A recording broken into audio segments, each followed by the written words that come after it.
मैंने पुनर्जन्म लेने के बाद सबसे पहला काम पागलों की तरह पढ़ाई छोड़कर अपनी बॉडी को ट्रेन करना शुरू किया। यहाँ तक कि टीचर्स की फेल करने की चेतावनी और मेरी गर्लफ्रेंड ल्यू रोयान के ब्रेकअप का भी मुझ पर कोई असर नहीं हुआ, क्योंकि मैं जानता था कि सिर्फ 1 महीने बाद पूरी दुनिया में अलग अलग डेविल फ्रूट्स उगने वाले हैं। उस समय जो भी डेविल फ्रूट हासिल करेगा उसे असाधारण शक्तियां मिलेंगी। पिछले जन्म में मुझे भी एक असाधारण शक्ति मिली थी, लेकिन मेरी फ्रूट एबिलिटी कमजोर थी और मेरी फिजिकल फिटनेस भी ज्यादा अच्छी नहीं थी, इसलिए मैं ज़ॉम्बी होर्ड में बुरी तरह मारा गया। अब जबकि मुझे दूसरा मौका मिला था तो जाहिर है कि मैं अपने फ्यूचर नॉलेज का पूरा फायदा उठाने वाला था और हर उस चीज को पकड़ने वाला था जिसे इस्तेमाल किया जा सके। मेरी जानकारी के मुताबिक पास ही एक डेविल फ्रूट मौजूद था, स्कूल के बगल वाली फलों की दुकान में। उस दुकान का नाम भी बड़ा अजीब था, गाइड यू टू ब्यूटीफुल। लेकिन मुझे यह नहीं पता था कि वह डेविल फ्रूट आखिर किस दिन प्रकट होगा, इसलिए मैं हर दिन उस दुकान पर कुछ फल खरीदने जाता और साथ ही यह भी देखा कि वह डेविल फ्रूट आया है या नहीं। लेकिन आज जब मैं हमेशा की तरह दुकान में घूम रहा था और पाइनएप्पल सेक्शन तक पहुंचा, तभी 2 हरी रंग की छोटी शाखाओं ने अचानक मेरा ध्यान खींच लिया। मैंने ऊपर रखे पाइनएप्पल हटाए और उन शाखाओं का असली शरीर मेरी आंखों के सामने आ गया। बिल्कुल सही, यह मेरी यादों वाली उसी डेविल फ्रूट जैसी थी। यही वन पीस दुनिया के 4 एम्परर्स में से काइडो का डेविल फ्रूट था। मैंने तेजी से बिल चुकाया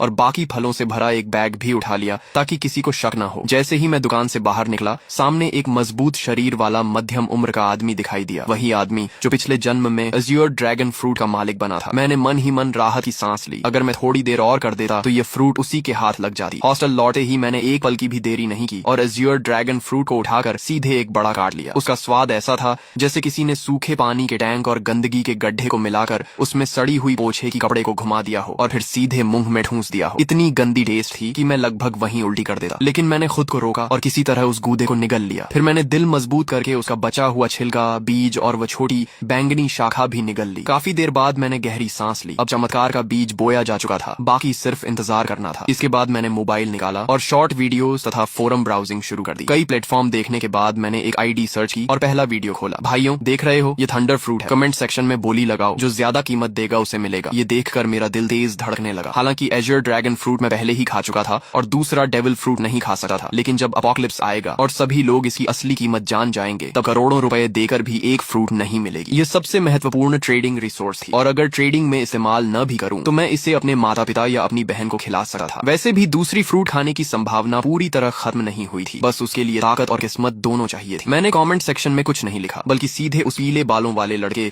वांग तियानची को प्राइवेट मैसेज भेजा। भाई, ये फ्रूट बहुत बढ़िया बनाई है, बिल्कुल असली जैसी लग रही है, मैं इसे खरीदना चाहता हूँ। कमेंट सेक्शन वाले लोग सिर्फ मजाक कर रहे हैं, जो कीमत चाहिए सीधे बताओ, अगर सही लगी तो तुरंत खरीद लूंगा। उसने जवाब दिया, भाई ये सचमुच डेविल फ्रूट है, इसकी कीमत 15 लाख है। मैंने कहा, अगर ये सच में डेविल फ्रूट है तो तुम खुद क्यों नहीं खा लेते? अगर बेचने का इरादा है तो सामान्य कीमत बताओ, नहीं तो मैं तुम्हें ब्लॉक कर दूंगा। वह बोला, ठीक है 1 लाख। मैंने कहा, 1000 फाइनल प्राइस। तुम्हारे जैसे कलेक्टिबल मॉडल की यही असली कीमत है। वह थोड़ा निराश हुआ, सोचा था ज्यादा पैसे ठग लूंगा, लेकिन 1000 भी ठीक है, कुछ दिन मौज हो जाएगी। मैंने कहा, ठीक है, पैसे दूंगा और सामान ले लूंगा। फिर मैंने पूछा, तुम कोई दुकान वाले नहीं हो? अगर मैं पैसे दे दूं और तुम सामान न भेजो तो बता दो, मैं आमने सामने डील करूंगा। उसने हंसकर कहा, सामने ही सही, क्या कर लोगे? उसने पता भेज दिया। फ्रूट मिलने के बाद मैं पूरी रफ्तार से निकल पड़ा और 2.5 घंटे में उसके बताए हुए छोटे शहर के स्टेशन पहुंच गया। मैंने पूछा, तुम वही हो जो डेविल फ्रूट बेच रहे थे? पेमेंट QR कोड दो, पहले फ्रूट देखूंगा फिर पैसे दूंगा। वह बोला, पहले पैसे फिर सामान। क्या तुम्हें लगता है मैं भाग जाऊंगा? मैंने कहा, यह तुम्हारा इलाका है। उसने सोचा और माना कि बात सही है, इस इलाके में उसकी थोड़ी बहुत पहचान थी। अगर मैं पैसे न देता तो वह एक फोन करता और उसके दोस्त मिनटों में पहुंच जाते। जब उसने बैग मेरी तरफ बढ़ाया तो मेरे हाथ कांप रहे थे। मैंने फ्रूट निकाली और मेरा दिल जोर जोर से धड़कने लगा। कोई गलती नहीं थी, ये असली डेविल फ्रूट थी। मैंने बिना समय गंवाए तुरंत 1000 रुपए ट्रांसफर कर दिए, फ्रूट को संभाला और वापस निकल पड़ा। अगर इस बेकार जगह से ट्रेन चलती होती तो मैं उसी समय घर लौट जाता। वापसी के रास्ते में मैं मोबाइल पर शॉर्ट वीडियोस देख रहा था कि अचानक एक वीडियो ने मेरा ध्यान खींच लिया। हाल ही में कई लोग अचानक बेहोश हो रहे हैं और लोगों के शरीर पर अजीब अजीब धब्बे दिखाई देने लगे हैं। एक्सपर्ट्स का कहना था कि यह संभवतः किसी नए प्रकार का फ्लू हो सकता है और सभी से मास्क पहनने तथा सावधानी बरतने की अपील की जा रही थी। ये खबर देखते ही मेरा दिल जोर से धड़क उठा। बेहोशी, शरीर पर धब्बे, क्या यह वही संकेत नहीं थे जो पिछले जन्म में अपोकलिप्स शुरू होने से पहले दिखाई दिए थे? मैंने बिना एक पल गंवाए हॉस्टल की ओर दौड़ लगा दी। पहले से तैयार रखा हुआ अपना सामान उठाया और बाहर निकलने ही वाला था कि पीछे से अचानक एक दर्दनाक चीख सुनाई दी। कई छात्र अचानक जमीन पर गिर पड़े और उनके शरीर पर धब्बे उभरने लगे। इसके तुरंत बाद एक रहस्यमयी दबाव पूरे क्षेत्र में फैल गया, जिससे सभी लोग हिलने तक में असमर्थ हो गए। तभी जो लोग पूरी तरह बेहोश हो चुके थे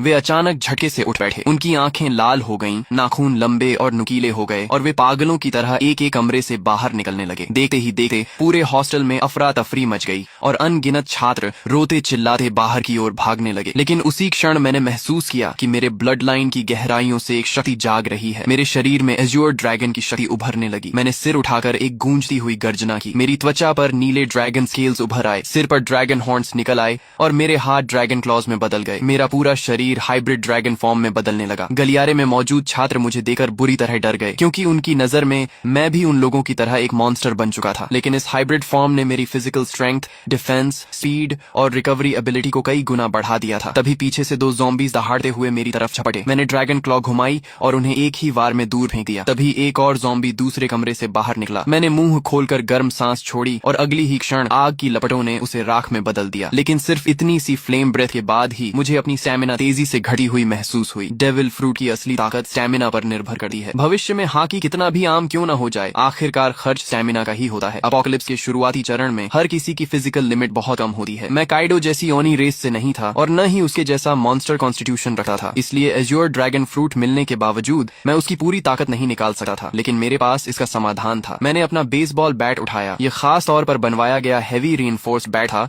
जो ज़ॉम्बी के सिर कुचलने के लिए बिल्कुल परफेक्ट था। मैंने बैट घुमाया और उस पर बिजली की लहरें दौड़ने लगी। एज्योर ड्रैगन फ्रूट हवा, आग और बिजली तीनों एलिमेंट्स को कंट्रोल कर सकता था। भले ही इसकी ताकत लोजिया फ्रूट्स जितनी न हो, लेकिन अटैक एनहांस करने के लिए यह काफी थी। मैं गलियारे में ज़ॉम्बीज का सफाया करता हुआ आगे बढ़ता गया और जल्दी ही बाकी छात्रों का ध्यान मेरी तरफ गया। लगातार ज़ॉम्बीज को खत्म करने की वजह से उन्हें भागने और सांस लेने का मौका मिल रहा था। बिजली से घिरा मेरा बेसबॉल बैट सचमुच थंडर बागवा जैसा लग रहा था। लगभग हर ज़ॉम्बी मेरे सामने एक ही वार में खत्म हो रहा था। लेकिन मैं इस कत्लेआम के रोमांच में नहीं डूबा। लड़ते हुए मैं तेजी से नीचे की ओर बढ़ता रहा। मेरा पहला लक्ष्य था किसी भी कीमत पर घर पहुंचना, ताकि इस जन्म में मेरे माता पिता और मेरी छोटी बहन को फिर कभी अपमान और अत्याचार न सहना पड़े। दूसरा लक्ष्य था जितनी जल्दी हो सके 100 ज़ॉम्बीज मारना, क्योंकि जो व्यक्ति अकेले 100 ज़ॉम्बीज खत्म करता उसके लिए डिवाइन स्पेस खुल जाती थी। वहां से मैं 3 कलर हॉकी की ट्रेनिंग मेथड प्राप्त कर सकता था और अपनी ताकत तेजी से बढ़ा सकता था। एज्योर ड्रैगन उड़ सकता था, लेकिन मेरी मौजूदा स्टैमिना इतनी नहीं थी कि मैं उड़कर घर पहुंच सकूं। इसलिए मैं लोहे के बैट को घुमाते हुए एज्योर ड्रैगन वॉर गॉड की तरह आगे बढ़ता गया। मेरे पीछे बड़ी संख्या में छात्र जमा हो गए जो मेरे पीछे पीछे निकलना चाहते थे, लेकिन उन्हें नहीं पता था कि अपोकलिप्स में कहीं भी सेफ प्लेस नहीं होती। कई बार हॉस्टल का दरवाजा बंद करके अंदर छिपे रहना ज्यादा समय तक जिंदा रख सकता था। जब मैं हॉस्टल से बाहर निकला तो नीचे का दृश्य देखकर मेरी आंखें सिकुड़ गईं। यह स्कूल कभी एक मास ग्रेवयार्ड हुआ करता था। कैंपस में यह अफवाह मशहूर थी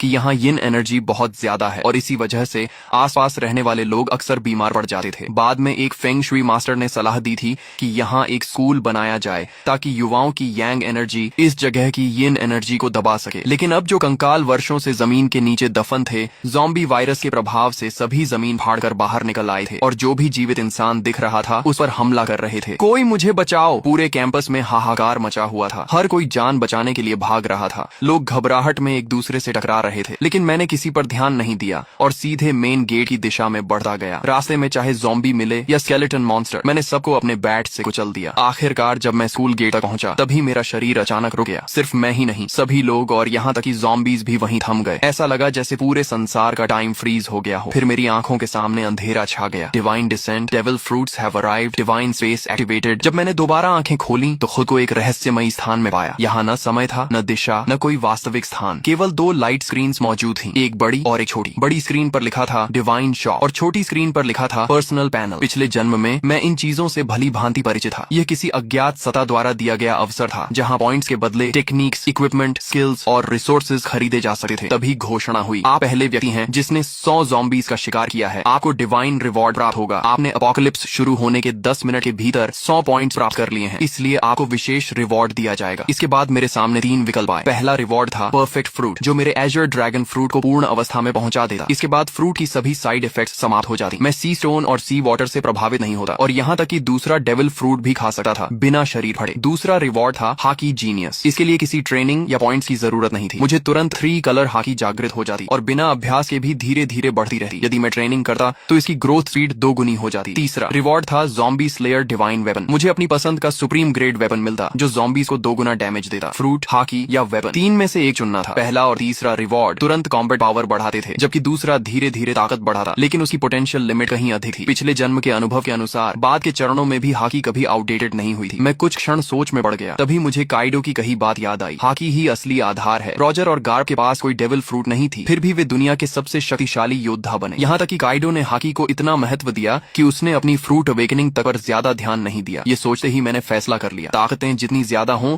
उतना अच्छा नहीं। असली बात यह है कि किसी एक ताकत को उसकी सीमा तक पहुंचाया जाए। एज्योर ड्रैगन फ्रूट कितनी शक्तिशाली बनेगी ये पूरी तरह मेरी फिजिकल स्ट्रेंथ पर निर्भर था। अगले ही क्षण मैंने हॉकी जीनियस चुन लिया। तुरंत 3 कलर हॉकी मेरे भीतर जाग उठी। काली ऊर्जा की एक पतली परत मेरी मुठियों पर चढ़ गई। यह आर्मामेंट हॉकी थी। इसके बाद मैंने कुछ पॉइंट्स खर्च करके 5 वाटर मीट खरीदे, जो तेजी से स्टेमिना रिकवर करने वाला फूड था और लड़ाई में लंबे समय तक टिकने में मदद करता था। पर्सनल पैनल सिर्फ स्टेटस स्क्रीन नहीं थी, बल्कि कम्युनिकेशन डिवाइस भी थी। अपोकलिप्स में जब मानव सभ्यता टूट गई थी, तब लोग इसी पैनल के कम्युनिकेशन फंक्शन से संपर्क बनाए रखते थे। इसमें अलग अलग चैनल्स भी बने हुए थे और बहुत से लोग पहले ही बातचीत शुरू कर चुके थे। तभी घोषणा हुई, स्पेस कनेक्शन समाप्त होने वाली है। भविष्य में केवल विचार करते ही डिवाइन स्पेस में प्रवेश किया जा सकेगा। मेरी आंखों के सामने फिर अंधेरा छा गया। जब मैंने दोबारा आंखें खोली तो मैं वापस अपने शरीर में था। चारों ओर अनगिनत ज़ॉम्बीज और घबराए हुए छात्र शिक्षक मौजूद थे। मैंने तुरंत एक वाटर मीट मुंह में ठूंस ली और तेजी से खाते हुए स्कूल गेट की ओर बढ़ने लगा। तभी मुझे अचानक खतरे का एहसास हुआ। मैंने तुरंत अपना शरीर एक ओर घुमा लिया। जिस जगह मैं खड़ा था वहां अगले ही पल जमीन फट गई और एक स्केलेटन आर्म बाहर निकल आई। बहुत से लोग सोच रहे थे कि शहर छोड़कर किसी सुनसान जगह चले जाएंगे और किसी तरह जीवित रहेंगे, लेकिन उन्हें नहीं पता था कि अब इस दुनिया में 1 इंच भी सुरक्षित जमीन नहीं बची थी। इसी दौरान रास्ते में चल रही कारों के रेडियो पर इमरजेंसी ब्रॉडकास्ट लगातार बज रहा था। यह राष्ट्रीय आपातकालीन सूचना है। सभी नागरिक शांत रहें, अपने घरों के अंदर रहें और दरवाजे खिड़कियां बंद रखें। हमारी सेना पूरी तरह सक्रिय हो चुकी है। रेडियो पर आगे घोषणा हुई, हमारी बायोलॉजिकल लैबोरेटरीज भी एंटीडोट विकसित करने में लगी हुई हैं। कृपया शांति बनाए रखें और घबराहट में कोई गलत कदम न उठाएं। लेकिन मैं जानता था कि सच्चाई इससे कहीं ज्यादा भयावह है। ज़ॉम्बी वायरस की पहली लहर हवा के जरिए फैलती थी और जिन लोगों की फिजिकल कॉन्स्टिट्यूशन कमजोर होती थी वे सबसे पहले संक्रमित होते थे। इसी वजह से हॉस्पिटल्स और ओल्ड एज होम्स संक्रमण के सबसे बड़े केंद्र बन गए थे। अपोकलिप्स शुरू होने के बाद वायरस का मुख्य संक्रमण तरीका ब्लड ट्रांसमिशन बन जाता था। ऐसी स्थिति में सेना के जवान, जिनकी फिजिकल फिटनेस सबसे अच्छी होती थी, उनके संक्रमित होने की संभावना बहुत कम रहती थी। इसलिए अपोकलिप्स की शुरुआत में मिलिट्री अभी भी कुछ हद तक प्रभावी रहती थी, लेकिन मैं जानता था कि यह ज्यादा समय तक नहीं चलेगा। अगर सेना तेजी से ज़ॉम्बीज को खत्म करना चाहती तो उसे गन्स और अन्य फायर आर्म्स का इस्तेमाल करना पड़ता, लेकिन ऐसा करने पर उन्हें पॉइंट्स नहीं मिलते। पॉइंट्स के बिना वे मजबूत नहीं बन सकते थे। दूसरी तरफ ज़ॉम्बीज लगातार विकसित होते जाते और आखिरकार ऐसे स्तर पर पहुंच जाते जहां सामान्य फायर आर्म्स भी उनके सामने बेअसर हो जाती। जैसे जैसे ज़ॉम्बीज मजबूत होते, सेना कमजोर पड़ती जाती और समाज का पतन तेजी से होने लगा। इसलिए इस अपोकलिप्स में असली उम्मीद सिर्फ एक ही थी, हर इंसान को योद्धा बनना होगा और खुद ज़ॉम्बीज से लड़ना होगा। यह एक ऐसी सर्वाइवल कंपटीशन थी जिसमें केवल योग्य और शक्तिशाली लोग ही आगे बढ़ सकते थे। मेरी कार तेज रफ्तार से सड़क पर दौड़ रही थी। रास्ते में अगर कोई ज़ॉम्बी सामने आ भी जाता तो मैं ब्रेक लगाने की बजाय उसे सीधा टक्कर मारकर आगे निकल जाता। तभी अचानक मेरा फोन बज उठा। कॉल उठाते ही दूसरी तरफ से मेरी छोटी बहन की घबराई हुई आवाज सुनाई दी, भैया आप कहाँ हो? बाहर बहुत सारे ज़ॉम्बीज हैं, बहुत डर लग रहा है। मैंने तुरंत पूछा, मैं ठीक हूँ, तुम कैसी हो? मम्मी पापा ठीक है ना? उसने राहत की सांस लेते हुए कहा, मम्मी ने आपकी बात मानकर पहले ही छुट्टी ले ली थी और मुझे स्कूल से घर ले आई थी। पापा अभी हॉस्पिटल में हैं। उन्होंने कहा है कि उन्होंने ऑफिस लॉक कर लिया है और फिलहाल सुरक्षित हैं। भैया आप तो सचमुच भविष्यवक्ता निकले। अगर आपने मम्मी को जबरदस्ती छुट्टी लेने के लिए न कहा होता तो शायद हम अभी बाहर ही मर चुके होते। पिछले 1 महीने से मेरी बहन औचिंग बहुत हैरान थी, क्योंकि मैं हर दिन बड़ी मात्रा में डेली नेसेसिटीज घर भेज रहा था। जब भी परिवार पूछता कि इतना सामान क्यों जमा कर रहा हूँ, मैं कोई जवाब नहीं देता था। उन्हें यह भी नहीं पता था कि मेरे पास इतना पैसा आया कहाँ से। असल में मेरे पास कोई पैसा नहीं था। सिर्फ 1 महीने में इतना कमाना भी असंभव था। लेकिन जब अपोकलिप्स आने ही वाला था तो मुझे कर्ज लेने से डरने की क्या जरूरत थी। मैंने लगभग हर ऑनलाइन प्लेटफॉर्म से लोन ले लिया था। अगर माता पिता को समझाने की समस्या न होती तो शायद मैं घर तक गिरवी रख देता। हालांकि डिवाइन स्पेस के मौजूद होने के कारण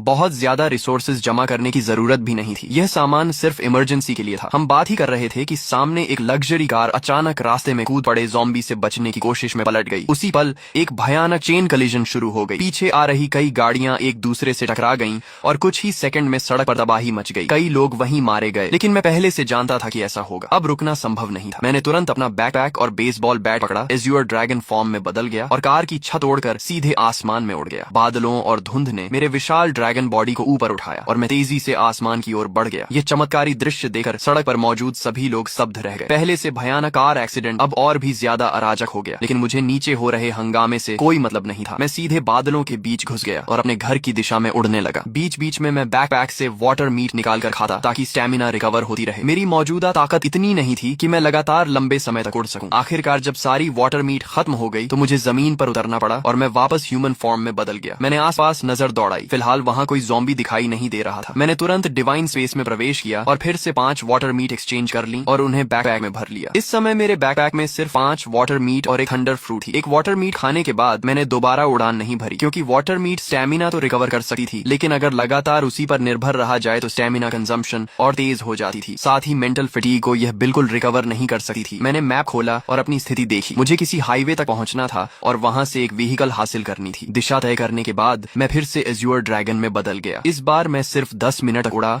और जल्द ही नीचे एक हाईवे दिखाई देने लगी, जहां अनगिनत व्हीकल तेज रफ्तार से दौड़ रही थी। मेरा लक्ष्य था कोई मजबूत ऑफ रोड एसयूवी ढूंढना। नीचे सड़क पर मौजूद कई लोगों ने आसमान में उड़ते एज्योर ड्रैगन को देख लिया था। तुरंत लोगों ने अपने फोन्स निकालकर वीडियो बनाना शुरू कर दिया और उसे डिवाइन स्पेस के कम्युनिकेशन चैनल पर अपलोड कर दिया। दोस्तों, मैंने ड्रैगन देखा है, बहुत बड़ा एज्योर ड्रैगन, कम से कम 10 मीटर लंबा होगा, किसी ने लिखा। दूसरे ने जवाब दिया, ये जरूर काइडो का एज्योर ड्रैगन फ्रूट होगा। पता नहीं किस लकी आदमी को इतनी ताकतवर मिथिकल बीस्ट फ्रूट मिल गई। तभी किसी और ने लिखा, मुझे भी कभी थंडर फ्रूट मिली थी, लेकिन मैंने उसे नकली समझकर बेच दिया। ये मैसेज लिखने वाला वही पीले बालों वाला हुआंग तियंची था। उसे अब पछतावे से खुद को मार लेने का मन कर रहा था। आखिर उसने असली थंडर फ्रूट सिर्फ 1000 रुपए में बेच दी थी। जीजू से यूजो जाने वाले हाईवे के ऊपर उड़ते हुए मैं आखिरकार एक बेहद मजबूत दिखने वाली ऑफ रोड एसयूवी पर नजर टिकाने ही वाला था। मैं नीचे उतरकर राइड लेने की तैयारी कर रहा था कि तभी मेरी नजर सड़क किनारे खड़े एक विशाल पेड़ पर पड़ी। वहाँ किसी चीज की हल्की लेकिन रहस्यमयी चमक टिमटिमा रही थी। मैंने पहले ही अनुमान लगाया था कि दुनिया में प्रकट होने वाले अधिकांश डेविल फ्रूट जोन टाइप के होंगे। हालांकि मिथिकल बीस्ट फ्रूट्स भी उतने दुर्लभ नहीं थे जितना लोग सोचते थे। आखिर दुनिया की हर संस्कृति और हर सभ्यता में अनगिनत मिथिकल क्रीचर्स, डिवाइन बीस्ट्स और डीमोनिक मॉन्स्टर्स मौजूद थे। उन सभी के आधार पर नई मिथिकल बीस्ट फ्रूट्स जन्म लेने वाली थी। लेकिन भले ही मिथिकल फ्रूट्स की संख्या बढ़ जाए, फिर भी वे सबसे शक्तिशाली फ्रूट्स में गिनी जाती थी। मैंने अपने ड्रैगन क्लॉ से उस चमकती हुई फ्रूट को तोड़ा और उसे पीछे लटके बड़े बैकपैक में रख लिया। जब मेरे पॉइंट्स 1000 तक पहुंच जाएंगे, तब डिवाइन स्पेस में एक नया फंक्शन अनलॉक होगा, डेविल फ्रूट आइडेंटिफिकेशन। उसकी मदद से मैं किसी भी फ्रूट की एबिलिटी पहले से जान सकता था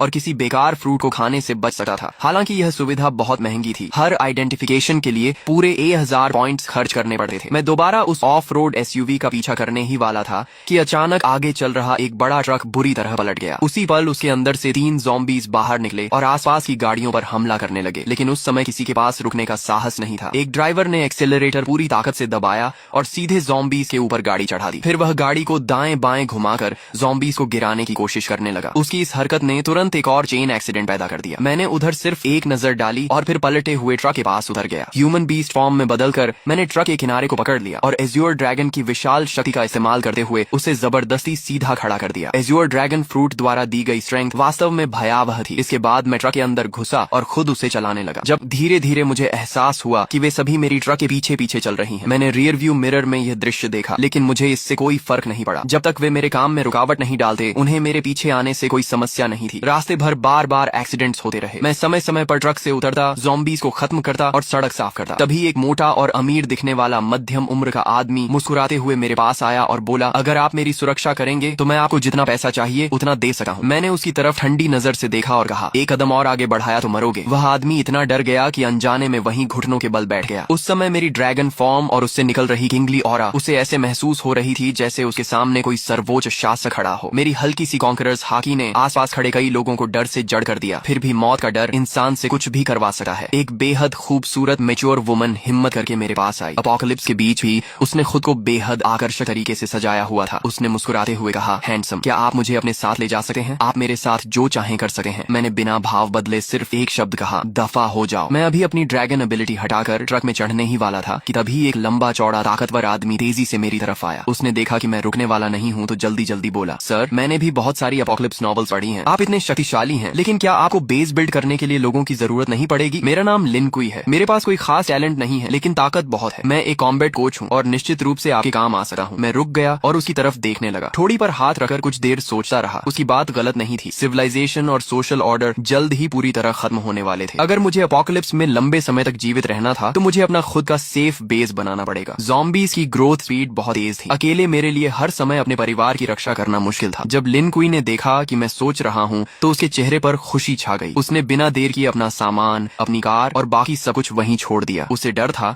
कि अगर उसने एक पल भी देरी की तो मैं उसे छोड़कर चला जाऊंगा। वह इतना सावधान था कि फ्रंट सीट पर बैठने की हिम्मत भी नहीं कर सका। अपनी फिजिकल फिटनेस का इस्तेमाल करते हुए सीधे ट्रक के पीछे वाले कार्गो एरिया में चढ़ गया। लिन कुई की सफलता देखकर बाकी लोगों को भी उम्मीद नजर आने लगी। उन्हें लगा कि मैं पूरी तरह निर्दयी नहीं हूँ। तभी वह अमीर मध्यम उम्र का आदमी फिर कुछ कहने ही वाला था कि मैंने उसे बीच में रोक दिया। अगर मैं लोगों को भर्ती भी करूंगा तो किसी को सिर्फ उसके शब्दों पर नहीं चुनूंगा। शुरुआती चरण में एक आदमी ही काफी है और उसकी लॉयल्टी भी अभी साबित नहीं हुई है, उसे समय के साथ परखा जाएगा। तभी वह खूबसूरत महिला फिर आगे आई और दृढ़ आवाज में बोली, कृपया मुझे एक मौका दीजिए, मेरी क्षमता और मेरी जान दोनों आपके लक्ष्य पूरे करने के लिए समर्पित रहेंगी। उसकी आंखों में झलकता दृढ़ निश्चय देकर मुझे एहसास हुआ कि यह महिला साधारण नहीं है, शायद इसमें वाकई कुछ खास था। मैंने कुछ सेकंड तक उसे ध्यान से देखा और फिर कहा, गाड़ी में चढ़ जाओ। महिला खुशी से झूम उठी, लेकिन मेरी अनुमति के बिना वह भी फ्रंट सीट पर नहीं बैठी। उसने अपनी पूरी ताकत लगाकर ट्रक के पीछे वाले कार्गो एरिया में चढ़ना शुरू कर दिया। मैं यह सब देखकर मन ही मन सिर हिलाने लगा। शायद यह महिला सिर्फ एक सुंदर चेहरा नहीं थी, पीछे खड़े कई लोग भी इन दोनों की तरह मेरे साथ जाना चाहते थे। लेकिन जैसे ही मैंने हल्की सी कॉन्करर्स हाकी छोड़ी, सभी डर के मारे जमीन पर गिर पड़े। उनमें से किसी ने कांपती आवाज में कहा, हे भगवान, इस बॉस ने तो कॉन्करर्स हाकी भी जगा ली है। कुछ अनुभवी वन पीस फैंस तुरंत इस किंगली ऑरा को पहचान गए। मैं वापस ड्राइवर सीट पर बैठा और ट्रक को आगे बढ़ा दिया। करीब 2.5 घंटे की यात्रा के बाद आखिरकार मुझे सड़क किनारे एक सर्विस एरिया दिखाई दिया, लेकिन वह जगह पूरी तरह ज़ॉम्बीज़ के कब्जे में थी। रास्ते से गुजरने वाले लोग वहां फ्यूल और फूड लेने जाना चाहते थे, लेकिन वहां मौजूद ज़ॉम्बीज़ की भारी संख्या देखकर हिम्मत नहीं कर पा रहे थे। मगर मुझे इसकी चिंता नहीं थी। जैसे ही ट्रक वहां रुका, ज़ॉम्बीज़ का एक बड़ा झुंड हमारी तरफ दौड़ पड़ा। वे ड्राइवर कैबिन में तो नहीं घुस सकते थे, इसलिए ट्रक के पीछे चढ़कर लिन कुई और उस महिला पर हमला करने की कोशिश करने लगे। दोनों डरकर कार्गो एरिया के अंदर दुबक गए और सिर तक बाहर निकालने की हिम्मत नहीं कर पाए। मैं ट्रक से उतरा, ह्यूमन बीस्ट फॉर्म में बदला और बेसबॉल बैट घुमाते हुए कुछ ही सेकंड में ट्रक पर चढ़ रहे कई ज़ॉम्बीज़ के सिर कुचल दिए। तभी मुझे एहसास हुआ कि पीछे पीछे आ रहा पूरा व्हीकल कॉन्वॉय भी इस सर्विस एरिया तक पहुंच चुका था। वे लोग चाहते थे कि मैं ज़ॉम्बीज़ को खत्म कर दूं ताकि वे आराम से फ्यूल और सप्लाईज ले सकें। लेकिन जैसे ही उनकी गाड़ियां वहां पहुंची, अगले ही पल ज़ॉम्बीज़ का विशाल झुंड उन गाड़ियों की ओर टूट पड़ा और मजबूर होकर वह पूरा व्हीकल कॉन्वॉय सर्विस एरिया छोड़कर आगे निकल गया। उधर मैं एक एक वार में ज़ॉम्बीज़ को खत्म करता गया और कुछ ही देर में पूरे सर्विस एरिया को साफ कर दिया। सिर्फ एक ज़ॉम्बी मैंने लिनकुई के लिए छोड़ी ताकि वह प्रैक्टिस कर सके। आखिर वह एक कॉम्बैट कोच था, इसलिए उसकी स्ट्रेंथ, स्पीड और कॉम्बैट रिफ्लेक्सेस वाकई अच्छे थे। जब तक मैं फ्यूल भरकर लौटा, तब तक उसने भी उस ज़ॉम्बी को सफलतापूर्वक मार गिराया था। सप्लाईज इकट्ठा करने के बाद मैंने आखिरकार उस छिपाव पहने खूबसूरत महिला का नाम पूछा। हालांकि वह दिखने में पतली दुबली थी और पहली नजर में ज्यादा उपयोगी नहीं लगी थी, लेकिन जब से वह मेरी ट्रक पर चढ़ी थी, उसने खुद को काफी अच्छा साबित किया था। ज़ॉम्बीज़ के ट्रक पर चढ़ने के दौरान भी उसने चीख पुकार नहीं मचाई थी। इससे मेरे मन में उसके लिए सम्मान थोड़ा और बढ़ गया। जैसे ही मैंने उसका नाम पूछा, उसने तुरंत जवाब दिया, मेरा नाम लियू मेंग कियन है। मैंने कहा, अब से फ्रंट सीट पर बैठो, ट्रक के कार्गो एरिया में चढ़ने की जरूरत नहीं है। ये सुनते ही उसने सिर झुकाकर कहा, जी मास्टर। उसके मुंह से निकला यह संबोधन मुझे फिर से चौंका गया। उसने मेरा नाम तक नहीं पूछा और सीधे मुझे मास्टर कहकर संबोधित करने लगी। जो व्यक्ति अपना ईगो और प्राइड छोड़ सकता है, वही एपोकलिप्स जैसी दुनिया में ज्यादा समय तक जीवित रह सकता है। थोड़ी देर बाद हम फिर से यात्रा पर निकल पड़े। रास्ते में मुझे एक बार फिर मेरी बहन आओ चिंग का फोन आया। भैया, आप कहाँ हो? पापा हॉस्पिटल के ऑफिस में फंसे हुए हैं। मैंने सुना है हॉस्पिटल में सबसे ज्यादा ज़ॉम्बीज़ हैं। पापा के पास खाना पानी भी नहीं है। मुझे बहुत डर लग रहा है कि उन्हें कुछ हो न जाए। उसकी आवाज रोने जैसी हो गई थी। फोन के दूसरी तरफ मेरी माँ की आवाज भी सुनाई दी। हाउ हाउ, तुम्हारे स्कूल का क्या हाल है? तुम अपना ध्यान रखना, हम तुम्हें बचाने का कोई रास्ता ढूंढ लेंगे। मैंने कहा, माँ चिंता मत करो, मुझे काइडो का एजर ड्रैगन फ्रूट मिल गया है। डेविल फ्रूट का नाम सुनते ही आओ चिंग का डर काफी कम हो गया। हम भाई बहन पूरे 1 घंटे तक फोन पर बातें करते रहे। कॉल खत्म होने के बाद मैंने तुरंत अपने पिता को फोन किया। मैंने उन्हें बताया कि मैं अब एबिलिटी यूजर बन चुका हूँ और जल्द ही हॉस्पिटल पहुंचकर उन्हें बचा लूंगा। मैंने उन्हें सख्त हिदायत दी कि ऑफिस के अंदर छिपे रहें और बाहर निकलने की कोशिश न करें। दूसरी तरफ ऑफिस में फंसे एओ हाई भूख, प्यास और लगातार दरवाजा पीटे ज़ॉम्बीज़ की वजह से बेहद परेशान थे। वह आधी नींद और आधी बेहोशी की हालत में थे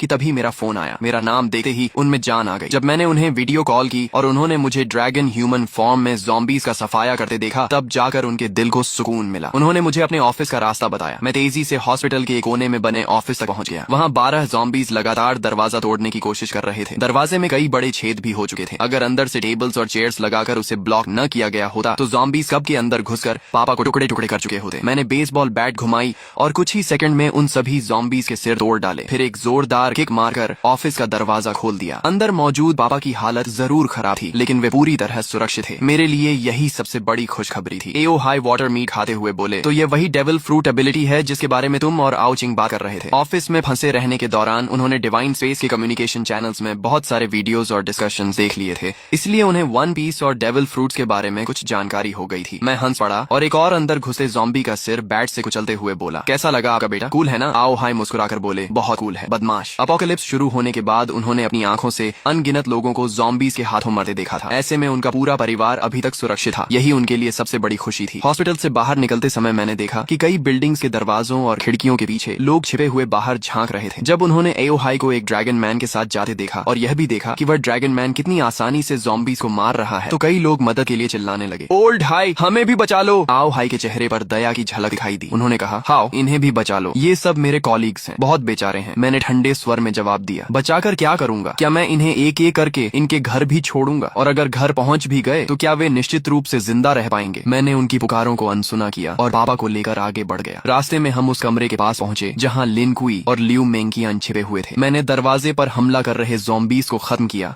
और फिर एक बार में दरवाजा तोड़ दिया। मुझे देखकर दोनों तुरंत बाहर आ गए और एक साथ बोले, मास्टर। ये सुनकर आओ हाई की आंखें फैल गईं। एक तरफ मांसपेशियों से भरा विशाल आदमी और दूसरी तरफ एक बेहद खूबसूरत महिला, दोनों मेरे सामने इतनी इज्जत से झुके हुए थे। खासकर लियू मेंकियान द्वारा मुझे मास्टर कहना उन्हें और भी अजीब लग रहा था। उनके चेहरे पर साफ लिखा था, हे भगवान, मेरा बेटा आखिर बाहर क्या क्या कर रहा है। यहाँ तक कि मेरी 2 जन्मों की मोटी चमड़ी भी थोड़ा गर्म हो गई। मैंने सामान्य बने रहने की कोशिश करते हुए कहा, ये दोनों रास्ते में मिले छोटे भाई बहन जैसे हैं। लेकिन आओ हाई की आंखें साफ कह रही थीं कि उन्हें मेरी बात पर जरा भी विश्वास नहीं हुआ। मैं और कुछ समझाने की बजाय चुप हो गया। हम सभी ट्रक तक पहुंचे। मैंने पापा को फ्रंट सीट पर बैठाया और लियू मेंकियन को फिर से कार्गो एरिया में भेज दिया। जब हम घर पहुंचे तो मेरी बहन आओ चिंग ने लियू मेंकियन को देखते ही आश्चर्य से मुंह खोल दिया। वाह, कितनी सुंदर महिला है। और अभी इसने भैया को क्या कहा, मास्टर? फिर उसने लिन कुई की तरफ देखा, और ये मसल मॉन्स्टर कौन है? अगर कोई कह दे कि यह स्पेशल फोर्सेस का सैनिक है तो भी मैं मान लूंगी, और ये भी भैया को बॉस कह रहा है। इस समय लियू मेंकियन एक परफेक्ट मेड की तरह दोनों हाथ पेट के सामने जोड़कर शांति से मेरे पीछे खड़ी थी। वहीं लिन कुई काफी असहज महसूस कर रहा था। वह मिलनसार व्यक्ति था,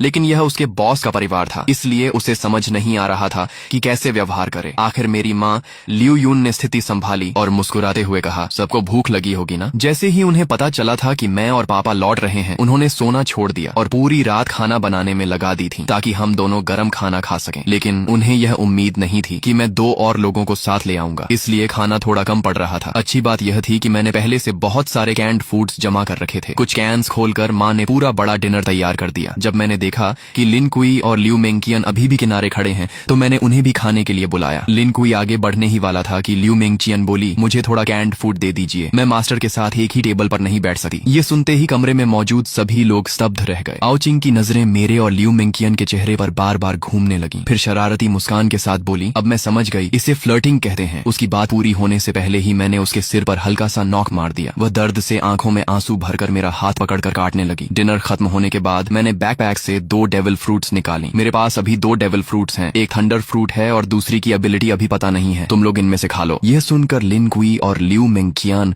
दोनों चौंक गए। उन्हें उम्मीद नहीं थी कि मेरे पास इतनी दुर्लभ चीजें भी मौजूद हैं। उनकी आंखों में चाहत साफ दिखाई दे रही थी। आओ चिंग उत्साह से दोनों फ्रूट्स को उठाकर देखने लगी। फिर उसने उन्हें माता पिता को दिखाया, लेकिन आओ हाई ने फ्रूट देकर वापस मुझे लौटा दी। आओ चिंग को दे दो, हमारी उम्र हो चुकी है, हम खाएंगे तो बर्बाद हो जाएंगी। माँ भी सहमत हो गई। हाँ, तुम्हारे जैसा बेटा हमारी रक्षा कर रहा है, हमारे लिए वही काफी है। इतनी कीमती चीज तुम्हारे पास रहेगी तो ज्यादा काम आएगी। मैंने समझाने की कोशिश की, मेरे पास पहले से एज्योर ड्रैगन फ्रूट है, मेरी ग्रोथ बहुत तेज होगी। लेकिन अगर आप लोग भी डेविल फ्रूट्स खा लेंगे तो ज़ॉम्बीज मारकर जल्दी पॉइंट्स कमा सकेंगे और हाकी ट्रेनिंग भी अनलॉक कर पाएंगे। अपोक्लिप्स में असली कैपिटल यही है। लेकिन काफी देर समझाने के बाद भी माता पिता नहीं माने। आखिर मैंने हार कर आओ चिंग की तरफ देखा। ठीक है, तुम चुन लो। आओ चिंग तो कब से इसी पल का इंतजार कर रही थी। उसने दोनों फ्रूट्स हाथ में लेकर बार बार देखा, लेकिन काफी सोचने के बाद उसने थंडर फ्रूट मुझे वापस दे दी। मैं हैरान रह गया। क्या तुम थंडर फ्रूट नहीं लोगी? लोजिया एलिमेंटलाइजेशन शुरुआती चरण में लगभग इनविंसिबल होती है और दूसरी फ्रूट की एबिलिटी क्या है यह भी नहीं पता। आओ चिंग मुस्कुराकर बोली, डिवाइन स्पेस में डीमन रिमूवल पोशन मिलती है, उससे डेविल फ्रूट की साइड इफेक्ट्स हट सकती हैं और इंसान दूसरी फ्रूट भी खा सकता है। भैया आप इतने मजबूत हो कि वह पोशन जरूर हासिल कर लोगे। थंडर फ्रूट आपके लिए ज्यादा उपयुक्त है, मैं दूसरी फ्रूट खा लूंगी। मैंने कुछ देर सोचा और कहा, ठीक है, लेकिन पहले इसकी आइडेंटिफिकेशन कर लेते हैं। अगर एबिलिटी अच्छी हुई तो तुम खा लेना। डेविल फ्रूट आइडेंटिफिकेशन 1000 पॉइंट्स के बाद अनलॉक होती थी। आओ चिंग को यह बात पता नहीं थी क्योंकि उसके पास अभी कोई पॉइंट्स नहीं थी। लेकिन मैं स्कूल से लेकर हॉस्पिटल तक ज़ॉम्बीज का इतना सफाया कर चुका था कि मेरे पॉइंट्स 1000 से भी ज्यादा हो चुके थे। तभी आओ चिंग ने जल्दी से सिर हिलाया, नहीं, 1000 पॉइंट्स बहुत ज्यादा हैं। इतना कहकर उसने मेरे जवाब का इंतजार तक नहीं किया। उसने तुरंत उस सुनहरी मकई जैसी दिखने वाली डेविल फ्रूट उठाई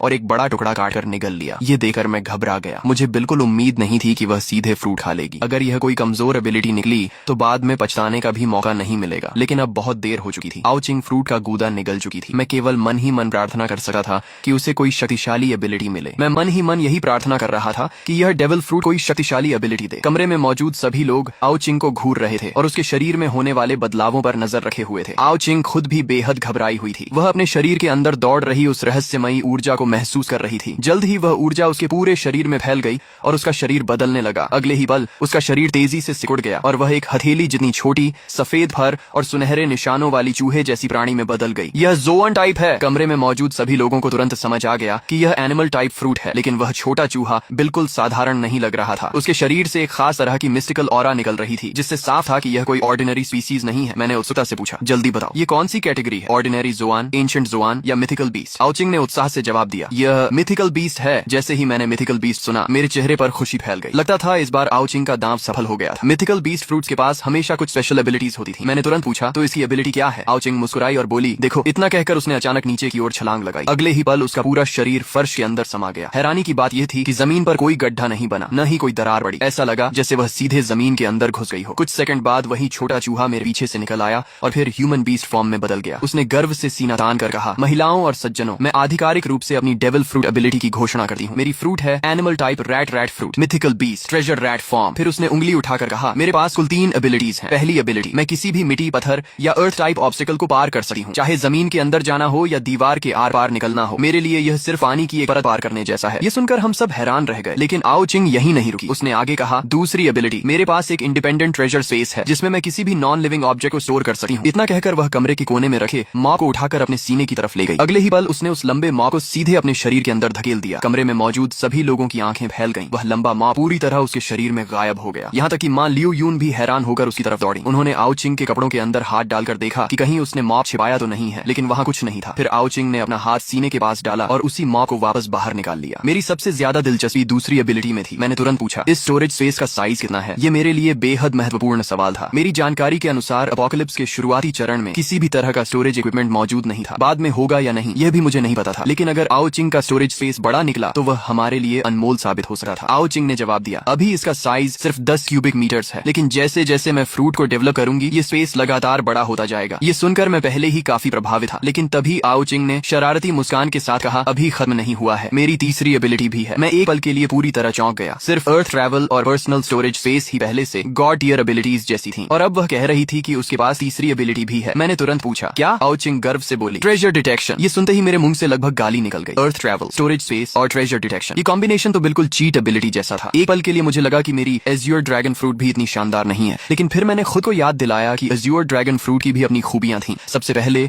वह विंड, फायर और लाइटनिंग तीनों नेचुरल एलिमेंट्स को कंट्रोल कर सकती थी। दूसरा, वह क्लाउड राइडिंग की मदद से उड़ने की एबिलिटी देती थी। और तीसरा, वह अन्य अधिकांश ज़ोआन फ्रूट्स की तुलना में कहीं ज्यादा स्ट्रेंथ, डिफेंस, स्पीड और रिकवरी प्रदान करती थी। तुलना करने पर साफ था कि एज्योर ड्रैगन कॉम्बैट के लिए बनी थी, जबकि ट्रेजर रैट कॉम्बैट के बाहर सपोर्ट और एक्सप्लोरेशन के लिए बनी थी। लेकिन तभी आओ चिंग का चेहरा थोड़ा उदास हो गया। उसने कहा, इस फ्रूट की एक कमजोरी भी है। दूसरे ज़ोआन यूजर्स की तरह बीस्ट फॉर्म में जाने पर मुझे कोई स्ट्रेंथ या डिफेंस बूस्ट नहीं मिलता, बल्कि बीस्ट फॉर्म में मेरी कॉम्बैट पावर लगभग 0 हो जाती है। फिर उसने ह्यूमन बीस्ट फॉर्म दिखाते हुए कहा, और ह्यूमन बीस्ट फॉर्म में भी मुझे लगभग कोई फिजिकल एनहांसमेंट नहीं मिलती। मेरी स्ट्रेंथ और डिफेंस एक सामान्य इंसान जैसी ही रहती है। इतना कहने के बाद वह फिर मुस्कुराई, लेकिन मेरी स्पीड बहुत ज्यादा है। मुझे लगता है कि मेरी स्पीड बोनस बाकी मिथिकल ज़ोआन यूजर्स से कम 2 गुनी है। उसके चेहरे पर गर्व साफ दिखाई दे रहा था। सच कहूं तो यह कॉम्बैट ओरिएंटेड डेविल फ्रूट नहीं थी, लेकिन इसकी यूटिलिटी शायद एज्योर ड्रैगन फ्रूट से भी ज्यादा मूल्यवान थी। आखिर ट्रेजर डिटेक्शन का मतलब क्या था? अपोकलिप्स के इस दौर में दुनिया का सबसे बड़ा ट्रेजर क्या था? जवाब लगभग तय था, डेविल फ्रूट्स। हालांकि सिर्फ डेविल फ्रूट्स ही नहीं, भविष्य में अलग अलग सीक्रेट रेल्म्स और मिस्टिकल डंजन्स भी खुलने वाले थे। और आओ चिंग की यह एबिलिटी हमें उन सभी जगहों पर छिपे हुए ट्रेजर्स, रिसोर्सेज और अपॉर्चुनिटीज ढूंढने में बेहद बड़ी बढ़त देने वाली थी। यह सोचकर मेरे मन में एक ही विचार आया, शायद हमारी पूरी फैमिली की किस्मत अभी अभी बदल गई थी। भविष्य में खुलने वाले सीक्रेट रेल्म्स और मिस्टिकल डंजन्स में भी हमें इस एबिलिटी की वजह से बहुत बड़ा फायदा मिलने वाला था। मैंने कुछ देर सोचने के बाद थंडर फ्रूट आओ चिंग को देते हुए कहा, इसे अपने ट्रेजर स्पेस में रखो। फिलहाल पूरी दुनिया में इससे ज्यादा सुरक्षित जगह कोई नहीं है। थंडर फ्रूट की असली कीमत समझने के बाद मैंने उसे एओ चिंग के स्टोरेज स्पेस में रखवा दिया। इसके बाद मैंने अपने पॉइंट्स में से सभी को 30 पॉइंट्स दिए, ताकि वे 3 कलर हॉकी की ट्रेनिंग मेथड एक्सचेंज कर सकें। आखिर बिना डेविल फ्रूट के भी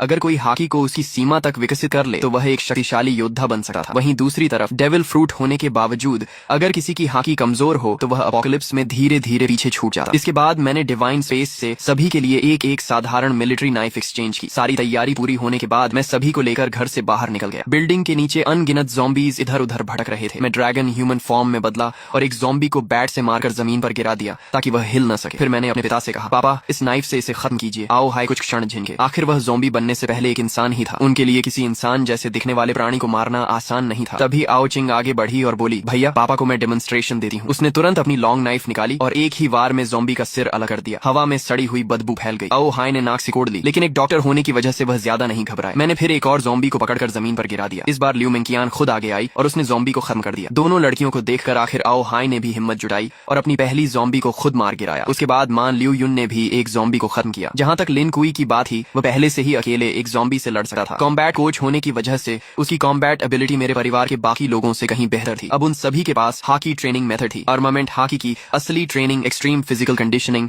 और लगातार कॉम्बैट के जरिए होती थी। मैंने सबकी तरफ देखते हुए कहा, पापा आप लोग फिलहाल घर के आसपास ट्रेनिंग कीजिए, मैं दूर जाकर ज़ॉम्बीज साफ करूंगा। अपोकलिप्स में ताकतवर बनने का सबसे बड़ा तरीका था लगातार लड़ाई के जरिए शरीर को मजबूत करना। ज़ॉम्बीज से लड़ने पर सिर्फ फिजिकल ग्रोथ ही नहीं होती थी, बल्कि पॉइंट्स भी मिलते थे और पॉइंट्स अब इस दुनिया की नई करेंसी थे। उनसे डिवाइन स्पेस में सामान खरीदा जा सकता था और दूसरे सर्वाइवर्स के साथ ट्रेडिंग भी की जा सकती थी। पुरानी मनी सिस्टम अब पूरी तरह बेकार हो चुकी थी। जैसे ही मैंने जाने की तैयारी की, आओ चिंग दौड़ कर आई और मेरे हाथ से लिपट गई। भैया मैं भी आपके साथ चलूंगी। मैंने सिर हिलाकर कहा, नहीं, मैं आसपास के ज़ॉम्बीज साफ कर दूंगा। तुम लोग थक जाओ तो घर वापस आ सकते हो, लेकिन मेरे साथ दूर जाना बहुत खतरनाक है और वैसे भी तुम्हारी डेविल फ्रूट कॉम्बैट में ज्यादा मजबूत नहीं है। आओ चिंग ने तुरंत जवाब दिया, लेकिन मुझे साउथ वेस्ट डायरेक्शन में ट्रेजर महसूस हो रहा है। मैं आपको ट्रेजर हंट में मदद कर सकती हूँ। उसकी बात सुनते ही मैं ठिठक गया। ट्रेजर? इस समय दुनिया में सबसे मूल्यवान ट्रेजर क्या हो सकता था? लगभग निश्चित रूप से डेविल फ्रूट। मैं कुछ सेकंड सोचता रहा और फिर बोला, ठीक है, लेकिन मेरे पास से एक कदम भी दूर मत जाना। इसके बाद मैंने लिन कुई को कुछ निर्देश दिए और आओ चिंग को साथ लेकर साउथ वेस्ट डायरेक्शन में चल पड़ा। हम दोनों ह्यूमन बीस्ट फॉर्म में थे। ट्रेजर रैट फॉर्म की स्पीड देकर मैं सचमुच हैरान रह गया। उसकी स्पीड इतनी ज्यादा थी कि ज़ॉम्बीज उसके कपड़ों तक को छू नहीं पा रहे थे। ऊपर से उसकी अर्थ ट्रैवल एबिलिटी तो और भी ज्यादा अजीब थी। हालांकि उसकी अटैक पावर ज्यादा नहीं थी, लेकिन वह हिट एंड रन स्ट्रेटेजी से ज़ॉम्बीज को आराम से खत्म कर सकती थी। जब मैंने एक ज़ॉम्बी का सिर बैट से कुचल दिया, तभी आओ चिंग ने भी अपनी नाइफ से एक ज़ॉम्बी का सिर अलग कर दिया। लेकिन लगातार एबिलिटी इस्तेमाल करने की वजह से वह तेजी से थकने लगी थी। फिर भी वह हाँफते हुए मेरी तरफ गर्व से देखने लगी, जैसे कह रही हो, जल्दी मेरी तारीफ करो। उसकी उम्मीद भरी आंखें देकर मैं मुस्कुरा पड़ा और कहा, मेरी छोटी बहन तो बहुत कमाल की है। मेरी तारीफ सुनते ही उसकी आंखें खुशी से आधी बंद हो गईं। उसके चेहरे पर दो प्यारे डिंपल्स उभर आए। लेकिन कॉम्बैट के बीच इतना रिलैक्स होना खतरनाक था। अचानक पीछे से एक ज़ॉम्बी उस पर झपटा। आओ चिंग तुरंत जमीन के अंदर घुसकर बचना चाहती थी, लेकिन उसकी स्टैमिना बहुत ज्यादा खर्च हो चुकी थी। वह अपनी एबिलिटी एक्टिवेट ही नहीं कर पाई। ज़ॉम्बी तेजी से उसके करीब पहुंच रहा था। ठीक आखिरी क्षण में मैंने बैट घुमाकर ज़ॉम्बी को दूर उड़ा दिया। आओ चिंग जोर जोर से सांस लेने लगी। आखिर उसने मेरी तरह पिछले एक महीने तक पागलों की तरह ट्रेनिंग नहीं की थी, न ही उसके पास हाकी जीनियस जैसी टैलेंट थी। मेरी दी हुई पॉइंट्स की मदद से उसने सिर्फ हाकी ट्रेनिंग मेथड हासिल की थी, लेकिन अभी तक हाकी जागृत नहीं हुई थी। ट्रेजर रैट फॉर्म भी फिजिकल स्ट्रेंथ में कोई खास बूस्ट नहीं देती थी, इसलिए वह अब तक लड़ पा रही थी। यही उसकी मेहनत और सामान्य फिटनेस का नतीजा था। कुछ देर बाद आओ चिंग ने अचानक साउथ वेस्ट की ओर इशारा किया। उधर ट्रेजर उसी दिशा में है, मैं आपको रास्ता दिखाती हूँ। इतना कहकर उसने अपनी लॉन्ग नाइफ ट्रेजर स्पेस में रखी और बीस्ट फॉर्म में बदलकर मेरे कंधे पर कूद गई। हथेली जितनी छोटी सफेद चूहियां मेरे ड्रैगन स्केल्स वाले गाल से अपना सिर रगड़ने लगी। मैंने तुरंत एज़्योर ड्रैगन ट्रांसफॉर्मेशन एक्टिवेट कर दी। अगले ही पल एक गगन भेदी ड्रैगन रोअर पूरे शहर में गूंज उठा। वह गर्जना इतनी शक्तिशाली थी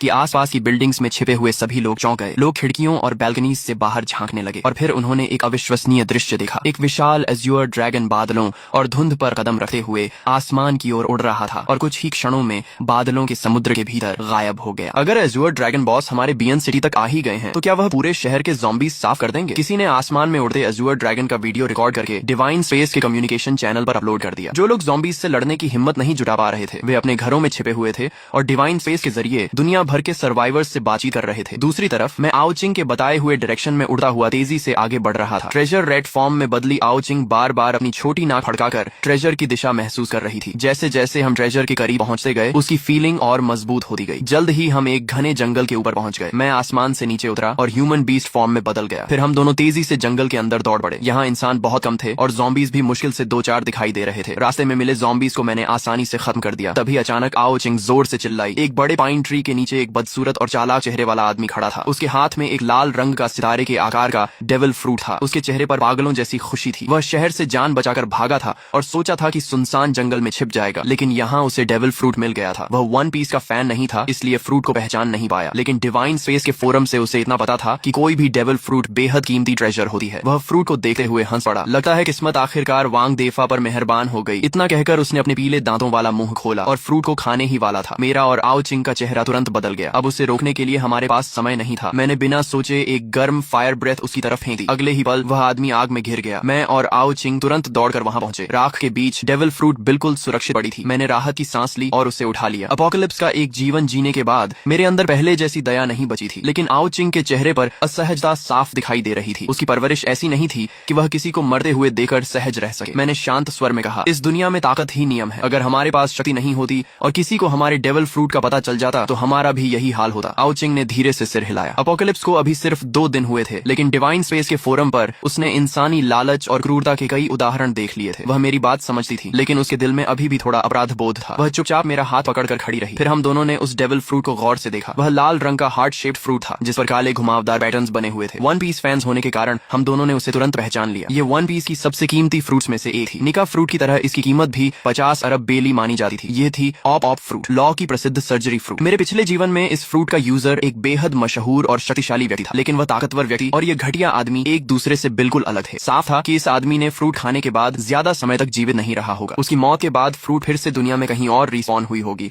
और बाद में किसी असली शक्तिशाली व्यक्ति के हाथ लगी होगी। अपोकलिप्स की डेविल फ्रूट्स भी मैंगा की तरह काम करती थी। किसी एबिलिटी यूजर की मौत के बाद उसकी फ्रूट दुनिया में कहीं भी रैंडम लोकेशन पर फिर से पैदा हो जाती थी। इसी वजह से बाद में कई ताकतवर लोग कमजोर एबिलिटी यूजर्स का शिकार करने लगे थे, ताकि उनकी फ्रूट्स दोबारा स्पॉन होकर उन्हें मिल जाएं। लेकिन सफलता की संभावना बेहद कम थी, क्योंकि कोई भी रीस्पॉन लोकेशन प्रिडिक्ट नहीं कर सकता था। आओ चिंग ने फ्रूट को देते हुए कहा, भैया ये फ्रूट पापा को देनी चाहिए, उन्हें इसकी एबिलिटी बहुत पसंद आएगी। सचमुच एक सर्जन के लिए सर्जरी फ्रूट से बेहतर डेविल फ्रूट शायद ही कोई हो सकती थी। ट्रेजर मिल चुका था, इसलिए मैं फिर से एज्योर ड्रैगन बन गया। आओ चिंग मेरी पीठ पर बैठ गई और हम तेजी से घर लौटने लगे। घर पहुंचने तक माता पिता थकर आराम करने वापस आ चुके थे। ल्यू मेंगचियन उनकी सेवा में लगी हुई थी और दोनों की खूब देखभाल कर रही थी। वहीं लिन कुई अभी भी नीचे ज़ॉम्बीज से लड़ रहा था। वह समझता था कि सिर्फ मेरा फॉलोअर बन जाना काफी नहीं है। अगर भविष्य में सम्मान और जगह चाहिए तो उसे अपनी ताकत खुद बढ़ानी होगी। बिल्डिंग के नीचे अब काफी लोग ज़ॉम्बीज मारने की कोशिश कर रहे थे। डिवाइन स्पेस की रिवॉर्ड्स इतनी आकर्षक थीं कि हर कोई पॉइंट्स कमाना चाहता था, लेकिन सबसे सस्ती हाकी ट्रेनिंग मेथड खरीदने के लिए भी दर्जनों पॉइंट्स चाहिए थे, यानी उन्हें कई ज़ॉम्बीज मारनी पड़ती। लोग kitchen knives, shovels, wooden sticks और घर में मिलने वाले हर हथियार से ज़ॉम्बीज से लड़ रहे थे, लेकिन ज़ॉम्बीज की स्ट्रेंथ, स्पीड और डिफेंस उनसे कहीं ज्यादा थी। बार बार लोग घायल हो रहे थे या इन्फेक्शन का शिकार होकर खुद ज़ॉम्बी बन जा रहे थे। लिन कुई ने मुझे लौटते ही सारी सिचुएशन की रिपोर्ट दी। मैंने संतुष्ट होकर कहा, अच्छा काम किया, थक गए हो तो आराम कर लो। मुझे उसका मेहनती रवैया पसंद आया। अपोकलिप्स में जिंदा रहने के लिए यही जिद और मेहनत जरूरी थी। पॉइंट्स की मदद से हाकी ट्रेनिंग मेथड मिलने के बाद भी उसकी हाकी अभी जागृत नहीं हुई थी, लेकिन वह महसूस कर सकता था कि हर लड़ाई के साथ उसका शरीर थोड़ा और मजबूत हो रहा है। कॉम्बैट कोच होने के कारण उसका शरीर पहले ही लगभग पी कंडीशन पर था। लंबे समय बाद उसे फिर से ताकत बढ़ने का एहसास हो रहा था, इसलिए वह इस अवसर को बहुत महत्व दे रहा था। उसने सिर हिलाकर कहा, नहीं बॉस, मैं लड़ाई जारी रखूंगा। मैंने सिर्फ इतना कहा, ठीक है, लेकिन अपनी लिमिट मत भूलना। इसके बाद मैं आओ चिंग को लेकर ऊपर चला गया। घर में घुसे ही देखा कि ल्यू मेंगचियन माँ ल्यू युन के पैरों की मालिश कर रही थी। दिन भर की लड़ाई के बाद उनके शरीर में दर्द होना स्वाभाविक था। जैसे ही उसने मुझे देखा, वह तुरंत खड़ी हो गई और आदर से बोली, मास्टर। मुझे फिर से लगा कि यह लड़की सचमुच समझदार है। लिन कुई और ल्यू मेंगचियन दोनों में भविष्य की संभावना थी। तभी आओ चिंग दौड़कर पिता के पास पहुंची और गर्व से अपनी छाती से ऑप फ्रूट निकालकर उनके सामने रखी। पापा, ये सर्जरी फ्रूट है, आप डॉक्टर हैं, आपको जरूर पसंद आएगी। फ्रूट देखते ही ल्यू मेंगचियन का दिल एक पल के लिए कांप उठा, लेकिन उसने तुरंत खुद को संभाल लिया और चुपचाप माँ की सेवा करती रही। वहीं आओ हाय ज्यादा उत्साहित नहीं दिखे। उन्होंने कभी वन पीस नहीं देखा था। फ्रूट को हाथ में लेकर बोले, तो इसे खाने के बाद मैं सर्जरी कर पाऊंगा? आओ चिंग ने जल्दी जल्दी समझाना शुरू किया, आप एक खास स्पेस बना सकते हैं जिसके अंदर आप किसी भी चीज को काट सकते हैं। लेकिन पिता को पूरी तरह समझ नहीं आया। तब उसने उन्हें डिवाइन स्पेस में ऑप फ्रूट के वीडियोस दिखाए। एक एक एबिलिटी देखने के बाद एओ हाई की आंखें फैल गईं। डेविल फ्रूट की शक्ति सचमुच अद्भुत थी। फिर भी उन्होंने कहा, मैं बूढ़ा हो गया हूँ, ये फ्रूट तुम दोनों भाई बहन रख लो। मैंने तुरंत जवाब दिया, अगर आप और माँ मजबूत होंगे तो मुझे आपकी चिंता नहीं रहेगी। मैं अपने काम पर ध्यान दे सकूंगा। मेरी बात सुनकर आखिरकार वह मान गए। माता पिता कभी अपने बच्चों पर बोझ नहीं बनना चाहते। उन्होंने फ्रूट का एक बड़ा बाइट लिया। अगले ही पल उनका चेहरा सिकुड़ गया। आओ चिंग तुरंत चिल्लाई, मत चबाइए, डेविल फ्रूट्स बहुत गंदी होती हैं, बस निगल जाइए। आओ हाई ने जल्दी से फ्रूट निगल लिया और अपनी नई शक्ति महसूस करने लगे। कुछ ही सेकंड बाद उन्होंने हाथ उठाया और एक पारदर्शी रूम बना दिया। फिर सामने रखे मॉब को देखा और विचार किया। अगले ही पल उनकी पोजीशन मॉब के साथ बदल गई। मैं और आओ चिंग खुशी से उछल पड़े। फिर उन्होंने ज़ॉम्बी मारने वाली मिलिट्री नाइफ उठाई और सामने की टेबल पर वार किया। टेबल ऐसे 2 टुकड़ों में बंट गई जैसे कागज हो। आओ चिंग उत्साह में बोली, पापा मुझे भी काट कर देखिए। आओ हाई पूरी तरह अवाक रह गए। तुम्हें काटूं? चाहे उन्हें फ्रूट की शक्ति समझ आ चुकी थी, लेकिन अपनी बेटी को काटने का विचार फिर भी अजीब था। अभी मेरा कंट्रोल पूरा नहीं है, कहीं सच में चोट लग गई तो। लेकिन आओ चिंग जिद पर अड़ी रही। आखिर मैंने बात बदल दी, हमें और डेविल फ्रूट्स ढूंढनी चाहिए। अगर ज्यादा फ्रूट्स मिल गई तो हम पूरे बियन सिटी पर राज कर सकते हैं। आओ चिंग की बात ने मुझे भी सोचने पर मजबूर कर दिया। उसकी ट्रेजर डिटेक्शन एबिलिटी सिर्फ एक शहर में इस्तेमाल करने के लिए बहुत कीमती थी। अभी दुनिया में अनगिनत डेविल फ्रूट्स बिना मालिक के पड़ी थी या किसी मरे हुए एबिलिटी यूजर के बाद फिर से स्पॉन हुई थी। अगर हम इस मौके का फायदा उठाएं तो परिवार को और मजबूत बना सकते हैं और साथ ही भविष्य के लिए बेहद कीमती रिसोर्सेज भी इकट्ठा कर सकते हैं। जब दुनिया अपोकलिप्स के साथ अडेप्ट हो जाएगी तब बड़ी बड़ी फैक्शंस उभरेंगी। उस समय ये डेविल फ्रूट्स ट्रेडिंग, अलायंसेज और पावरफुल फॉलोअर्स जुटाने के लिए अनमोल साबित होंगी। लेकिन मुझे अभी भी परिवार की सुरक्षा की चिंता थी। तभी एओ हाई ने कहा, चिंता मत करो, अब मेरे पास भी डेविल फ्रूट है। यहाँ ल्यू मेंगचियन और लिन कुई भी हैं, हम संभाल लेंगे। माँ ने भी मुस्कुराकर हामी भरी। ल्यू मेंगचियन तुरंत बोली, मास्टर आप निश्चिंत रहें, हम अंकल आंटी का पूरा मेरा ध्यान रखेंगे। उनकी बात सुनकर मुझे सचमुच खुशी हुई। मैंने तुरंत लिन कुई और लियू मिंगचियान दोनों को 400 पॉइंट्स ट्रांसफर कर दिए ताकि वे तेजी से मजबूत हो सके। इसके बाद मैंने डिवाइन स्पेस में 10 पॉइंट्स खर्च करके एक प्राइवेट ग्रुप बनाया और उसमें परिवार के सभी लोगों को जोड़ दिया। अब मैं कहीं भी रहूं उनसे तुरंत संपर्क कर सकता था। सारी तैयारी पूरी होने के बाद मैं और आओचिंग घर से निकले, ट्रक में बैठे और शहर के बाहर की ओर चल पड़े। मैंने पूछा, अब कहाँ? आओचिंग मुस्कुराई, डायरेक्शन मुझ पर छोड़ दो, मैं ट्रेजर रैट हूँ। ट्रेजर न भी मिले मेरी इंस्टिंक्ट बेकार नहीं जाती। पश्चिम वाले प्रोविंशियल कैपिटल चलते हैं, वहाँ पॉपुलेशन ज्यादा है, सिटी बड़ी है और डेविल फ्रूट्स मिलने की संभावना भी सबसे ज्यादा है। प्रोविंस कैपिटल की ओर बढ़ने का फैसला करने के बाद मैंने आओचिंग की इंस्टिंक्ट पर भरोसा किया और ट्रक को पश्चिम दिशा में मोड़ दिया। रास्ते में हम समय समय पर गाड़ी रोकते, ज़ॉम्बीज से लड़ते, स्टैमिना खत्म होने पर वापस ट्रक में आकर आराम करते और फिर आगे बढ़ जाते। इस तरह लड़ाई और यात्रा साथ साथ चल रही थी। लेकिन धीरे धीरे मुझे महसूस हुआ कि यह बड़ा ट्रक ज्यादा प्रैक्टिकल नहीं था। एओ हाओ को भी लगने लगा कि हमें किसी मजबूत ऑफ रोड व्हीकल की जरूरत है। प्रोविंस कैपिटल में प्रवेश करते ही हमें फर्क साफ दिखाई देने लगा। यहाँ ज़ॉम्बीज की संख्या बियन सिटी से कई गुना ज्यादा थी। जगह जगह मिलिट्री फोर्सेस तैनात थी और संगठित तरीके से ज़ॉम्बीज का सफाया कर रही थी। गोलियों और तोपों की आवाज लगातार गूंज रही थी। बड़ी संख्या में ज़ॉम्बीज को गिराया जा रहा था, लेकिन समस्या यह थी कि जब तक उनके दिमाग का कोर पूरी तरह नष्ट न हो वे फिर भी हिलते डुलते रहते थे। इसी दौरान हमारी बड़ी ट्रक को मिलिट्री चेक पॉइंट पर रोक लिया गया। एक सैनिक आगे बढ़ा और बोला, आगे मिलिट्री ऑपरेशन चल रहा है, उस दिशा में जाना मना है। उधर रेफ्यूजी शेल्टर बनाया गया है, हमारे सैनिक वहाँ तैनात हैं। वहाँ फूड और वाटर भी नियमित रूप से दिया जा रहा है, आप लोग वहीं चले जाइए। मैंने विनम्रता से धन्यवाद कहा। मैं जानता था कि देश इस डिजास्टर को रोकने की पूरी कोशिश कर रहा है, लेकिन मैं यह भी जानता था कि यह एपोकलिप्स सिर्फ इंसानी सिविलाइजेशन की ताकत से नहीं रुकने वाला। इसलिए मैंने शेल्टर की तरफ जाने के बजाय ट्रक घुमाई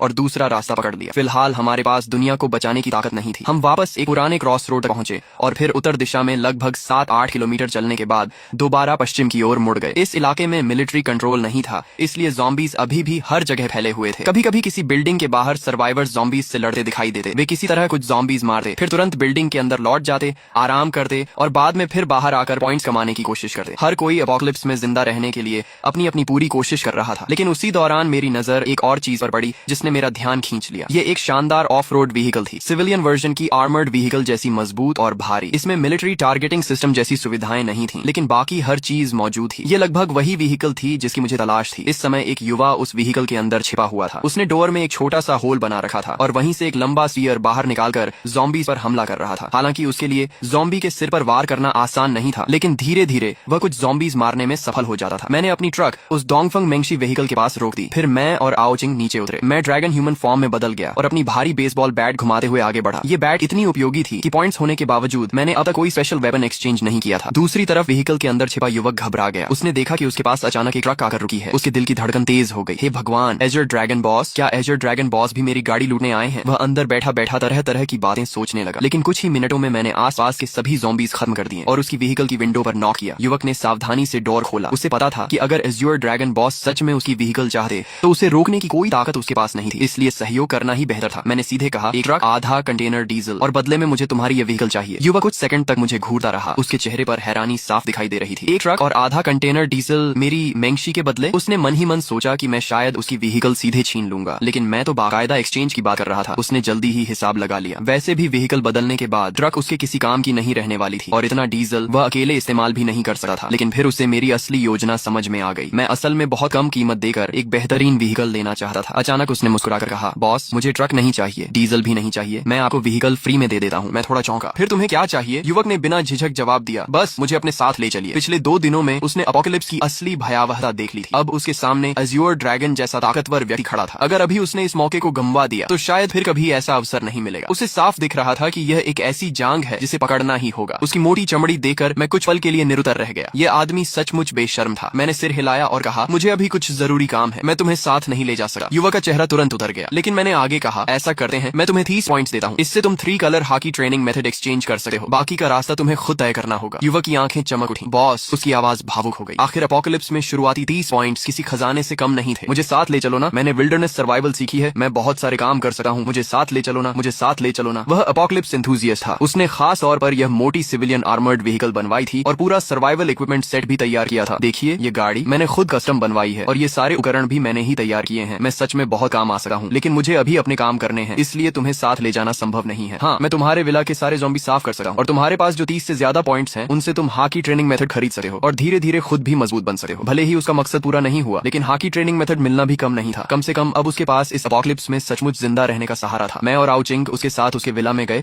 और उसके ज़ॉम्बी बन चुके परिवार वालों और पालतू कुत्ते को खत्म कर दिया। अच्छी तरह ट्रेनिंग करना, एक दिन तुम भी एपोकलिप्स पावर हाउस बन सकते हो। बॉस, मेरा नाम लिन तियान है, क्या आप अपना नाम बता सकते हैं? अगर मैं आपको ढूंढना चाहूँ तो कहाँ आऊँ? उसकी जिद देकर मैंने सोचा बताने में कोई नुकसान नहीं। अगर इस आदमी में सचमुच टैलेंट हुआ तो भविष्य में इसे अपने साथ लिया जा सकता है। मेरा नाम आओ हाव है, मेरा घर बयान शहर में है। अगर तुम पैदल चलकर बयान शहर पहुंच गए तो मैं तुम्हें अपने साथ रखने पर विचार करूंगा। आओ हाव, सिर्फ पैदल बयान शहर पहुंचना है ना? मैं जरूर पहुंचूंगा। असल में सिर्फ जॉम्बी मारने से कोई फायदा नहीं होता, चाहे उनका सिर काट दो, लेकिन मरे हुए जॉम्बी बाद में दूसरे जॉम्बी खा जाते हैं और उनसे एवोल्यूशन शुरू हो जाती है। अगर जॉम्बियों को पूरी तरह खत्म करना है तो उनकी लाशों को आग लगाकर पूरी तरह जला देना होगा। लेकिन जब जॉम्बी की लाशें जलती हैं तो उनके शरीर में जमा वायरस हवा में फैल जाता है, जिससे हवा में वायरस की मात्रा और बढ़ जाती है और कमजोर लोगों के संक्रमित होने की संभावना भी बढ़ जाती है। इतना ही नहीं, ऊंचे तापमान पर वायरस और भी ज्यादा ताकतवर हो जाता है। ये सचमुच एक दुविधा है। इसका एकमात्र समाधान हाकी कल्टीवेशन है। हाकी असल में शरीर को चरम सीमा तक मजबूत करने की प्रक्रिया है। जब शरीर पर्याप्त मजबूत हो जाए तब इंसान जॉम्बी, वायरस और जॉम्बियों दोनों से नहीं डरता। बाकी सारे तरीके सिर्फ अस्थायी समाधान है। काश तुम्हारा ट्रेजर स्पेस थोड़ा और बड़ा होता तो हम सारा डीजल अपने साथ ले जा सकते थे। अभी ईंधन सीमित है, इसलिए हमारी खोज का दायरा भी सीमित है। तुम्हें लगता है मैं नहीं चाहती? डेविल फ्रूट एबिलिटी डेवलपमेंट इतना आसान नहीं होता। और हाँ, ये जंक फूड कम खाया करो। थक जाओ तो डिवाइन स्पेस शॉप से एक वाटर मीट खरीद लेना, उससे ताकत जल्दी वापस आती है। यह सुनकर मैं तुरंत उत्साहित हो गया। जैसे ही सुना कि आगे कोई खजाना है, मैंने रास्ते में जॉम्बी मारना लगभग बंद कर दिया और पूरी स्पीड से आओ शिंग द्वारा बताए गए दिशा में बढ़ने लगा। लेकिन जब हम आखिरकार वहां पहुंचे तो पता चला कि मामला आसान नहीं है। वहां एक फैक्ट्री थी जिसके चारों तरफ लोहे की जाली लगी हुई थी। बाहर बहुत सारी मशीनें और टूटी फूटी मेज कुर्सियां जमा करके बैरिकेड बनाया गया था ताकि जॉम्बी अंदर न घुस सके। बैरिकेड के पीछे लोगों ने फैक्ट्री के औजारों से लंबे डंडों वाले हथियार तैयार किए थे, जिनसे वे बैरिकेड तोड़ने की कोशिश करने वाले जॉम्बियों को मार रहे थे। फैक्ट्री के अंदर भी काफी लोग लगातार गश्त कर रहे थे ताकि कोई जॉम्बी अंदर न घुस पाए। अगर कोई जॉम्बी जाली पर चढ़ने की कोशिश करता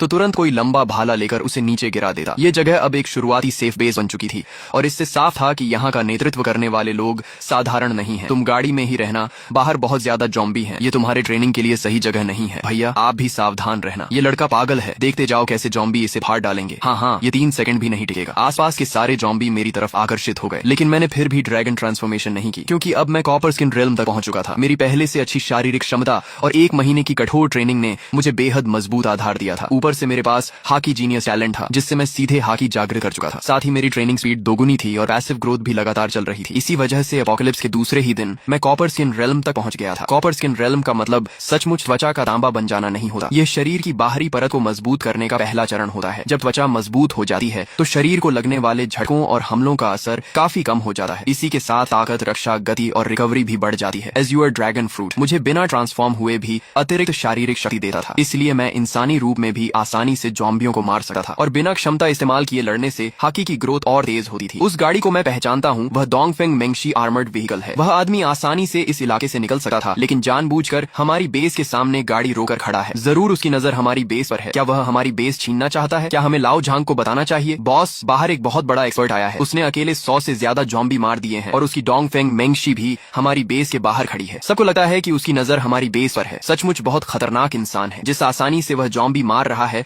उसे देखकर बहुत दबाव महसूस हो रहा है। अगर उसका इरादा खराब हुआ तो क्या हम उससे लड़ भी पाएंगे? पूरे 1 घंटे बाद फैक्ट्री के उत्तरी गेट के बाहर के सारे जॉम्बी खत्म हो गए। मैंने अपने दर्द करते हाथ को झटका और सीधे फैक्ट्री के गेट तक पहुंच गया। मुझे अंदर जाकर एक चीज लेनी है। क्या लेने आए हो? जाहिर है मैं ये नहीं बता सकता था कि मैं डेविल फ्रूट लेने आया हूँ। ऐसा लग रहा था कि वह डेविल फ्रूट किसी बहुत छिपी हुई जगह पर है, वरना यहाँ के लोग उसे कब का खोज कर खा चुके होते। जैसे ही मैंने यह कहा, सामने खड़े लोग, दरवाजा खोलो। कब्जा किए हुए सैनिकों की कोई कहावत होती है ना, कुछ तो था, नकली चाल से दुश्मन को बहलाना। मैं भले ही एक साधारण मजदूर हूँ, लेकिन फौजी किताबें पढ़ता रहता हूँ। तुम हमें बेवकूफ नहीं बना सके। हमारे पास खुद खाने को कम है, तुम कहीं और जाओ। हाँ, हमें बेवकूफ मत बनाओ। अगर मैं जबरदस्ती अंदर जाना चाहूँ तो मैं कोई अच्छा इंसान नहीं हूँ, लेकिन आम तौर पर बिना वजह लोगों पर हमला भी नहीं करता। उम्मीद है तुम लोग समझदारी दिखाओगे। धत्त तेरे की, हम इतने लोग हैं, हम तुमसे क्यों डरे? हिम्मत है तो अंदर आकर दिखा, देखते हैं कौन किससे डरता है। मैं भी देखना चाहता हूँ कि तुम क्या कर लोगे। तभी एक अदृश्य दबाव चारों ओर फैल गया। मजदूरों को ऐसा लगा जैसे किसी राजा की भयंकर किंग ऑरा उनके सामने उतर आई हो। उनके दिलों में डर भर गया। कुछ लोग तो वहीं घुटनों के बल गिर पड़े। सबसे डरपोक लोग तो सीधे बेहोश हो गए। केवल लाओ झांग और कुछ लोग जिन्होंने हाकी ट्रेनिंग शुरू कर दी थी मेरी तरफ देख पा रहे थे।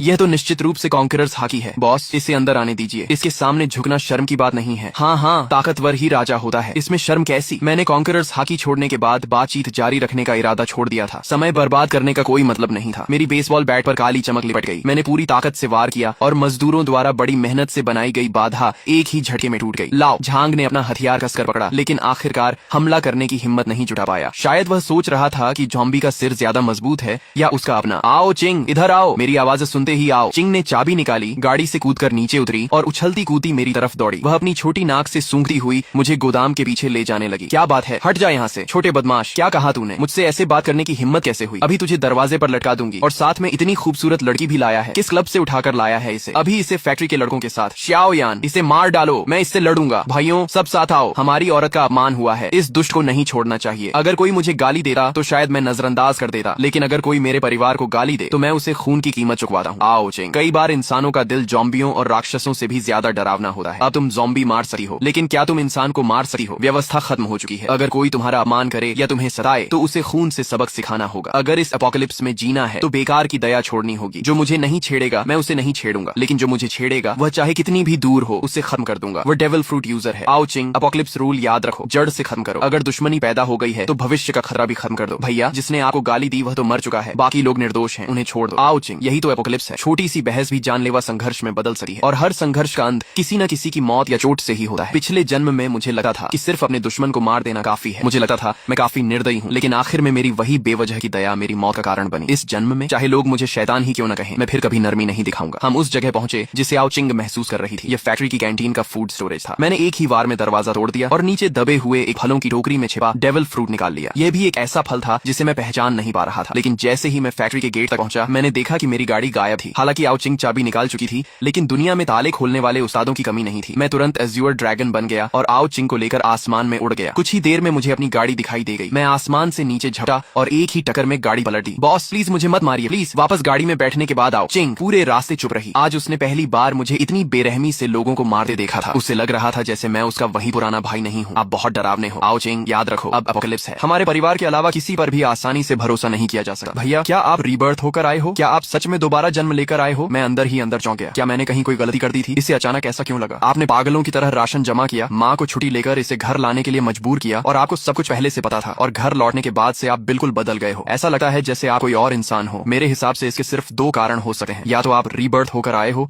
या फिर किसी और आत्मा ने आपका शरीर ले लिया है। आखिरी बात कहते समय उसकी आवाज कांपने लगी। वह मेरी तरफ देखने से भी डर रही थी। उसे डर था कि उसका भाई अब वही इंसान नहीं रहा। अरे ओ पगली, मुझे पता था मैं तुम्हें कभी नहीं छोड़ूंगा। भैया पिछले जन्म में आपकी मौत कैसे हुई थी? क्या मैं वहाँ भी इतनी ताकतवर थी? और मम्मी पापा कैसे थे? तुम सब मर गए थे। जिसने भी तुम्हें नुकसान पहुंचाया था मैं उसे टुकड़े टुकड़े कर देना चाहता था। फैक्ट्री छोड़ने के बाद हम पश्चिम की ओर बढ़ते रहे। रास्ते में जहाँ भी ज़ॉम्बियों के झुंड मिलते हम उतरकर उनसे लड़ते। हाकी को मजबूत करने के लिए मैंने एज़्योर ड्रैगन पावर का इस्तेमाल लगभग बंद कर दिया था। आओ चिंग अभी तक हाकी अवेकनिंग नहीं कर पाई थी, इसलिए उसकी ताकत कम थी, लेकिन ट्रेजर माउस फॉर्म की स्पीड के सहारे वह भी आराम से ज़ॉम्बियों से लड़ लेती थी। इस तरह हम लगातार 3 दिन पश्चिम की ओर बढ़ते रहे। 3 दिनों में हमें एक भी नया डेविल फ्रूट नहीं मिला। इससे आओ चिंग का उत्साह थोड़ा कम हो गया। उसे तो लगने लगा कि शायद उसकी क्षमता में ही कोई समस्या है, लेकिन मैंने उसे बताया कि यही सामान्य बात है। पिछले जन्म में जब मैं दूसरे चरण तक जिंदा था तब एक बड़ी शक्ति द्वारा किए गए आंकड़ों के अनुसार दुनिया में कुल मिलाकर सिर्फ 10,000 से थोड़ा अधिक अलग अलग एबिलिटी यूजर्स पाए गए थे। भैया हमें उस दिशा में जाना चाहिए। आओ। चिंग ने सड़क किनारे निकलने वाले एक छोटे रास्ते की ओर इशारा किया। मैंने नक्शा देखा और हैरान रह गया। वह रास्ता सीधे पहाड़ों के अंदर जाता था। पिछले जन्म में भी कई लोग पहाड़ों में छिप गए थे। वे इंसानों की भीड़ से तो बच गए, लेकिन मजबूत बनने का मौका खो बैठे और अंत में जंगलों में मारे गए। मुझे लगा है वहाँ कुछ अच्छा मिलेगा। आओ चिंग खुद भी पूरी तरह आश्वस्त नहीं थी, क्योंकि इंट्यूशन जैसी चीज पर भरोसा करना मुश्किल था, लेकिन मुझे उस पर भरोसा था। इसीलिए मैंने गाड़ी सीधे पहाड़ों की ओर मोड़ दी। रास्ते में कोई जंबी नहीं था, इसीलिए गाड़ी पूरी रफ्तार से दौड़ने लगी। आओ चिंग आगे पैर हिलाते हुए बैठी थी, स्नैक्स खा रही थी और डिवाइन स्पेस फोरम में वीडियो पोस्ट देख रही थी। भैया अभी मैंने एक पोस्ट देखी, कोई आदमी रो रहा था कि उसे डेविल फ्रूट नहीं मिला। अरे अरे ये चेहरा क्यों बना रहे हो? पता है वह आदमी कौन है? वह खुद वेइटियान था। शायद बेचारा लेखक गुस्से से फट ही गया होगा। मुझे याद आया कि पिछले जन्म में भी उसका कोई खास नाम नहीं बना था। भले ही दुनिया उसी की बनाई कहानी जैसी हो गई थी, लेकिन अब उसका मूल लेखक से कोई खास संबंध नहीं बचा था। धीरे धीरे शाम होने लगी। मैंने तय किया कि आज रात सड़क किनारे ही रुकेंगे। जैसे ही हमने एक पहाड़ी मोड़ पार किया सामने दूर रोशनी दिखाई दी। रोशनी का मतलब था कि वहाँ इंसान मौजूद हैं, लेकिन एपोकलिप्स में सबसे कम भरोसेमंद चीज इंसान ही होते हैं। मैं निर्दयी जरूर था, लेकिन बेगुनाह लोगों को यूं ही नुकसान पहुंचाने वाला नहीं था। फिर भी इंसानों का दिल पढ़ना मुश्किल होता है। किसी अजनबी के यहाँ रुकना बहुत खतरनाक था, इसलिए मैंने सड़क किनारे ही गाड़ी रोक दी। वहाँ की रोशनी का थोड़ा फायदा लेते हुए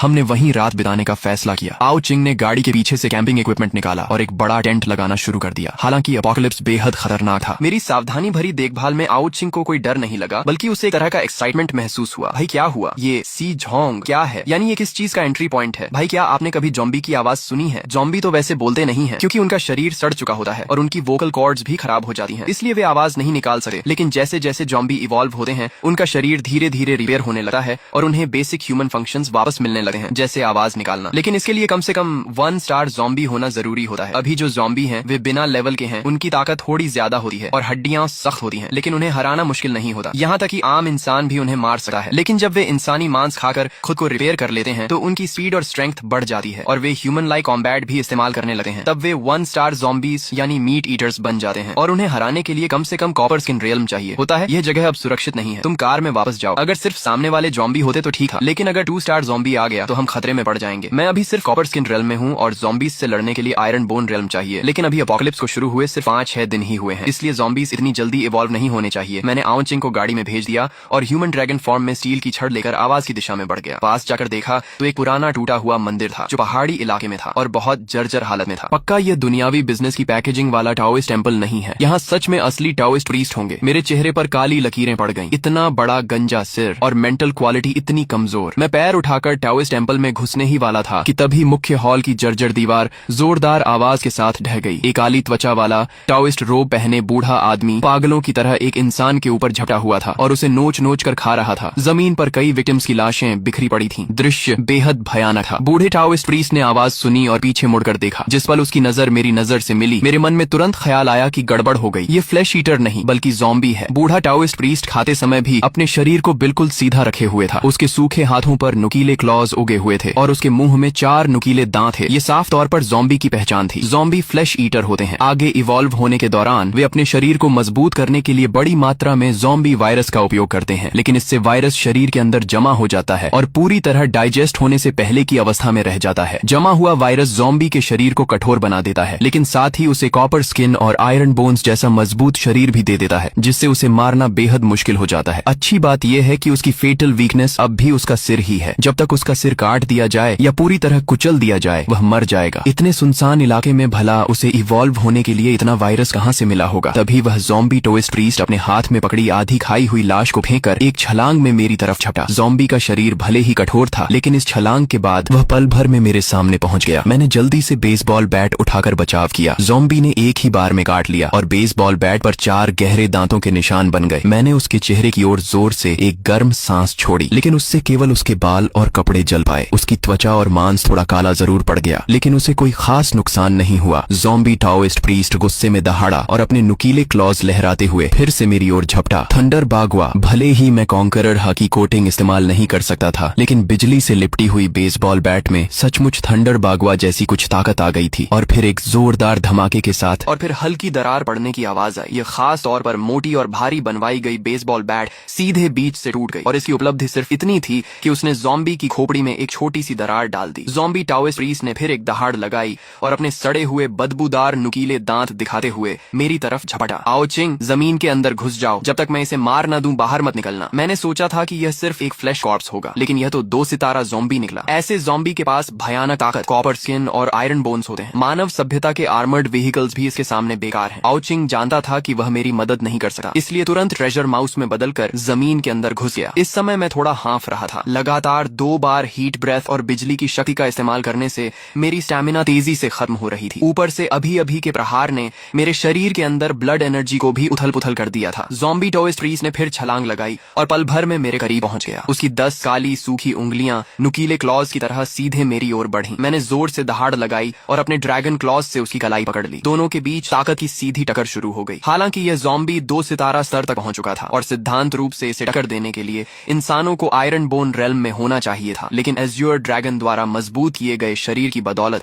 मैं कुछ समय तक उससे बराबरी कर पा रहा था। दोनों जमे हुए थे कि तभी ज़ॉम्बी ने अचानक अपना सिर आगे बढ़ाया। मैंने दिल कठोर किया और अपना सिर नीचे झुकाकर अपने सिर पर मौजूद ड्रैगन हॉर्न से उसके माथे पर वार कर दिया। ड्रैगन हॉर्न बेहद नुकीला था और सीधे उसकी आंख के गड्ढे में घुस गया। ज़ॉम्बी दर्द से दहाड़ उठा। उसका सिर बुरी तरह घायल हो गया। अगर कोई सामान्य जीव होता तो इसी वार से मर जाता, लेकिन ज़ॉम्बी अलग था। उसकी खोपड़ी बेहद मजबूत थी। उसने अपना सिर ड्रैगन हॉर्न से खींचकर बाहर निकाला और फिर एक और दहाड़ लगाई। तभी उसकी दोनों भुजाएं हल्की सी मुड़ गईं। मेरी आंख फड़क उठी। ज़ॉम्बी के शरीर के कठोर होने का कारण उसके अंदर जमा ज़ॉम्बी वायरस था। जब वह इन वायरस को पूरी तरह अब्सॉर्ब और फ्यूज कर लेता है तो उसके शरीर की फ्लेक्सिबिलिटी वापस आ जाती है। अभी उसकी भुजाओं का मुड़ना इस बात का संकेत था कि वह वायरस को तेजी से अब्सॉर्ब कर रहा है। अब और देर करना खतरनाक था। मैंने जोरदार दहाड़ लगाई और उसकी भुजाएं झटकर खुद को मुक्त किया। फिर एज्योर ड्रैगन में बदलकर आसमान में उड़ गया। मेरी ड्रैगन टेल बिजली की तेजी से नीचे गिरी और ज़ॉम्बी को जोरदार झटका दिया। उसी समय एक थंडरबोल्ट भी उस पर गिरा, जिससे उसका शरीर और अधिक झुलस गया। चाहे उसके पास कॉपर स्किन और आयरन बोन्स थे, फिर भी उसके शरीर पर अनगिनत घाव बन गए। Wind and cloud surge. Azure dragon नीचे झपटा और अपने ड्रैगन क्लॉज से ज़ॉम्बी की दोनों भुजाएं पकड़ चढ़कर उसे हवा में उठा लिया। तेज हवाओं से उसका संतुलन बिगड़ चुका था और वह ताकत नहीं लगा पा रहा था। मैं उसे सीधे आसमान में ले गया। मैंने दहाड़ लगाई और पूरी शक्ति से ड्रैगन क्लॉज दबाए उसे 2 हिस्सों में फाड़ने की कोशिश की, लेकिन ज़ॉम्बी भी अंदर की ओर पूरी ताकत लगा रहा था। मैं उसे फाड़ नहीं पाया। मेरा रेल्म अभी भी बहुत कम था। एज्योर ड्रैगन बनने के बाद मैं उसे दबा तो सकता था, लेकिन मारना आसान नहीं था और सिर्फ कुछ ही पलों में मुझे थकान महसूस होने लगी। अगर मैं सिर्फ ड्रैगन फॉर्म में उड़ता रहता तो और देर तक टिक सकता था, लेकिन लड़ाई में मेरी शक्ति तेजी से खत्म हो रही थी। मैं फिर ऊपर उड़ा और ड्रैगन क्लॉज में जकड़े ज़ॉम्बी को पूरी ताकत से नीचे फेंक दिया। एक भयंकर धमाके के साथ उसका शरीर टाओइस्ट टेम्पल के मुख्य हॉल में जा टकराया। वह जोर से जमीन पर गिरा। उसका शरीर घावों से भर गया था, लेकिन फिर भी वह नहीं गिरा। मैं भी जमीन पर उतरा और वापस मानव रूप में आ गया, जोर जोर से सांस लेते हुए। यह पहली बार था जब मैंने एज्योर ड्रैगन फॉर्म में पूरी ताकत से लड़ाई की थी। यह सचमुच बेहद शक्तिशाली था, लेकिन मेरे वर्तमान स्तर के लिए अभी भी बहुत ज्यादा था। काइडो की ताकत इसलिए भयानक थी क्योंकि वह खुद ही एक ऐसा अस्तित्व था जो अकेले एक देश को मिटा सकता था। एज्योर ड्रैगन फ्रूट तो उसके लिए सिर्फ बोनस था, जबकि मैं पूरी तरह डेविल फ्रूट की शक्ति पर निर्भर था। इसलिए हमारी ताकत में जमीन आसमान का अंतर था। थोड़ी देर में मेरी स्टेमिना कुछ वापस आई और ज़ॉम्बी टाओइस्ट प्रीस्ट भी दोबारा खड़ा हो गया। मैंने फिर ह्यूमन बीस्ट फॉर्म धारण की और आर्मामेंट हाकी को ड्रैगन क्लॉज पर चढ़ाकर उससे लड़ाई जारी रखी। आर्मामेंट हाकी और ड्रैगन स्केल्स की दोहरी सुरक्षा ज़ॉम्बी वायरस को शरीर में घुसने से रोक सकती थी, लेकिन अगर लड़ाई ऐसे ही चलती रही तो अंत में मैं थकर मर जाऊंगा। मुझे एक हथियार चाहिए था। एक और टक्कर के बाद मैं तेजी से पीछे हटा, लेकिन अब डिवाइन स्पेस में जाकर हथियार खरीदने का समय नहीं था। आउचिंग के पास भी पर्याप्त पॉइंट्स नहीं थे। तभी मेरी नजर टूटी हुई मूर्ति के पास पड़े एक लोहे के डंडे पर पड़ी। मुझे अचानक याद आया कि यह लेईजू टेम्पल था। यह बांस की गांठों जैसा दिखने वाला लोहे का डंडा वास्तव में लेईजू की मूर्ति के हाथ में मौजूद स्टील व्हिप था। मैं तुरंत वहां दौड़ा और उसे उठा लिया। मूर्ति विशाल थी, इसलिए यह स्टील व्हिप भी सामान्य हथियारों से कहीं बड़ा और भारी था। आमतौर पर ऐसे व्हिप टाइप हथियार 80 सेंटीमीटर से ज्यादा लंबे नहीं होते, लेकिन यह लगभग 1.2 मीटर लंबा था। इसका शरीर भी ज्यादा मोटा और वजनदार था। मेरी मौजूदा ताकत के लिए यह बिल्कुल सही था। जैसे ही मैंने स्टील व्हिप उठाया,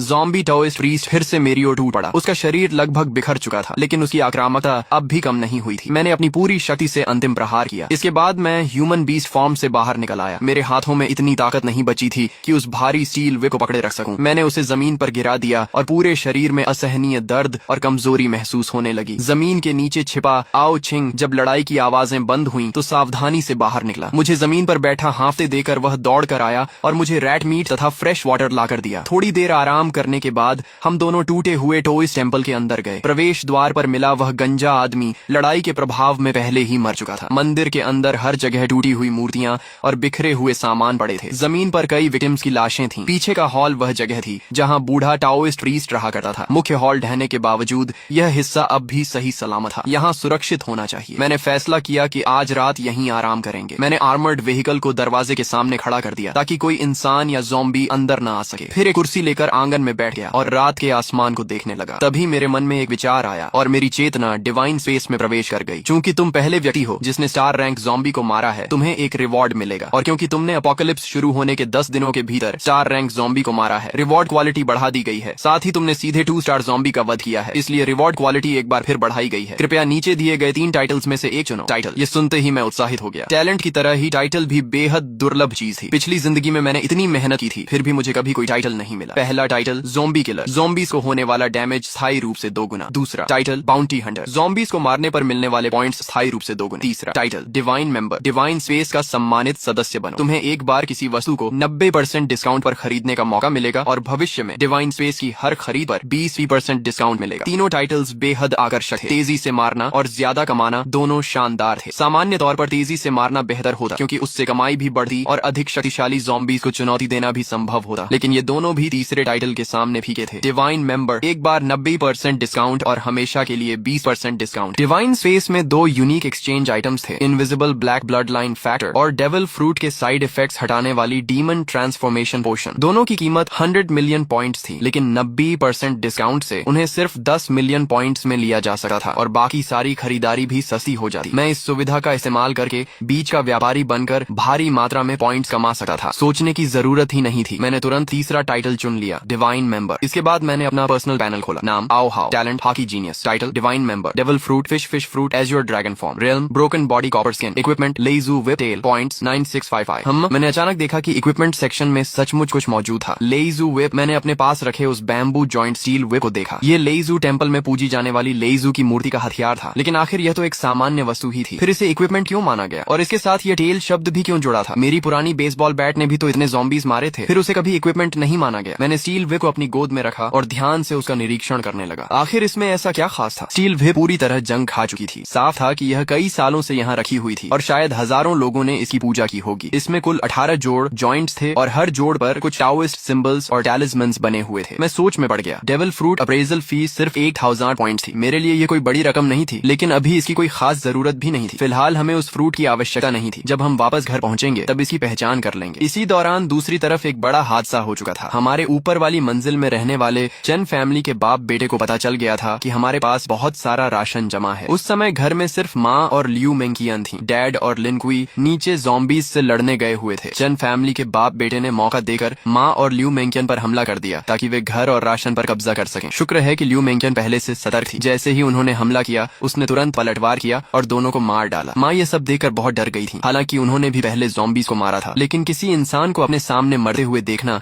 उनके लिए बिल्कुल अलग अनुभव था। जब लिनकुई वापस लौटा और उसे पूरी बात पता चली तो वह गुस्से से आग बबूला हो गया। उसने पहले ही वादा किया था कि वह बॉस की फैमिली को किसी भी कीमत पर नुकसान नहीं होने देगा। गुस्से में उसने सीधे चेन फैमिली का दरवाजा तोड़ दिया। लिनकुई की रूथलेसनेस देखकर मैं भी हैरान रह गया। उसने कहा कि वह लकड़ियां इकट्ठा करके सीढ़ियों को ब्लॉक कर देगा ताकि एक मजबूत डिफेंस सिस्टम बनाया जा सके। लिनकुई पहले एक साधारण आदमी था, लेकिन एपोकलिप्स के दौरान उसके पिता एक इन्फेक्टेड ज़ोंबी द्वारा मारे गए थे। किसी तरह अपनी जान बचाकर वह अपनी गाड़ी में भाग निकला और बियॉन्ड सिटी पहुंच गया। इसलिए अब उसे किसी रिश्तेदार या परिवार की चिंता नहीं थी। इस बीच लियू मेंकियन अपने परिवार के बारे में सोच रही थी। उसके माता पिता हमेशा कहते थे कि उसे अपने बड़े भाई की मदद करनी चाहिए। उसके भाई की शादी होने वाली थी और लड़की वालों की शर्त थी कि लड़के के पास अपना घर होना चाहिए। इसलिए लियू मेंकियन ने अभी अभी जो घर खरीदा था उसके माता पिता चाहते थे कि वह उस घर को अपने भाई के नाम ट्रांसफर कर दे। लेकिन जिस दिन वह प्रॉपर्टी ट्रांसफर करवाने जा रही थी उसी दिन एपोकलिप्स शुरू हो गया। उसने उस अफरा तफरी का फायदा उठाकर किसी तरह वहां से भागकर अपनी जान बचाई। अब उसे बिल्कुल नहीं पता था कि उसके माता पिता और भाई किस हालत में हैं, और सच कहें तो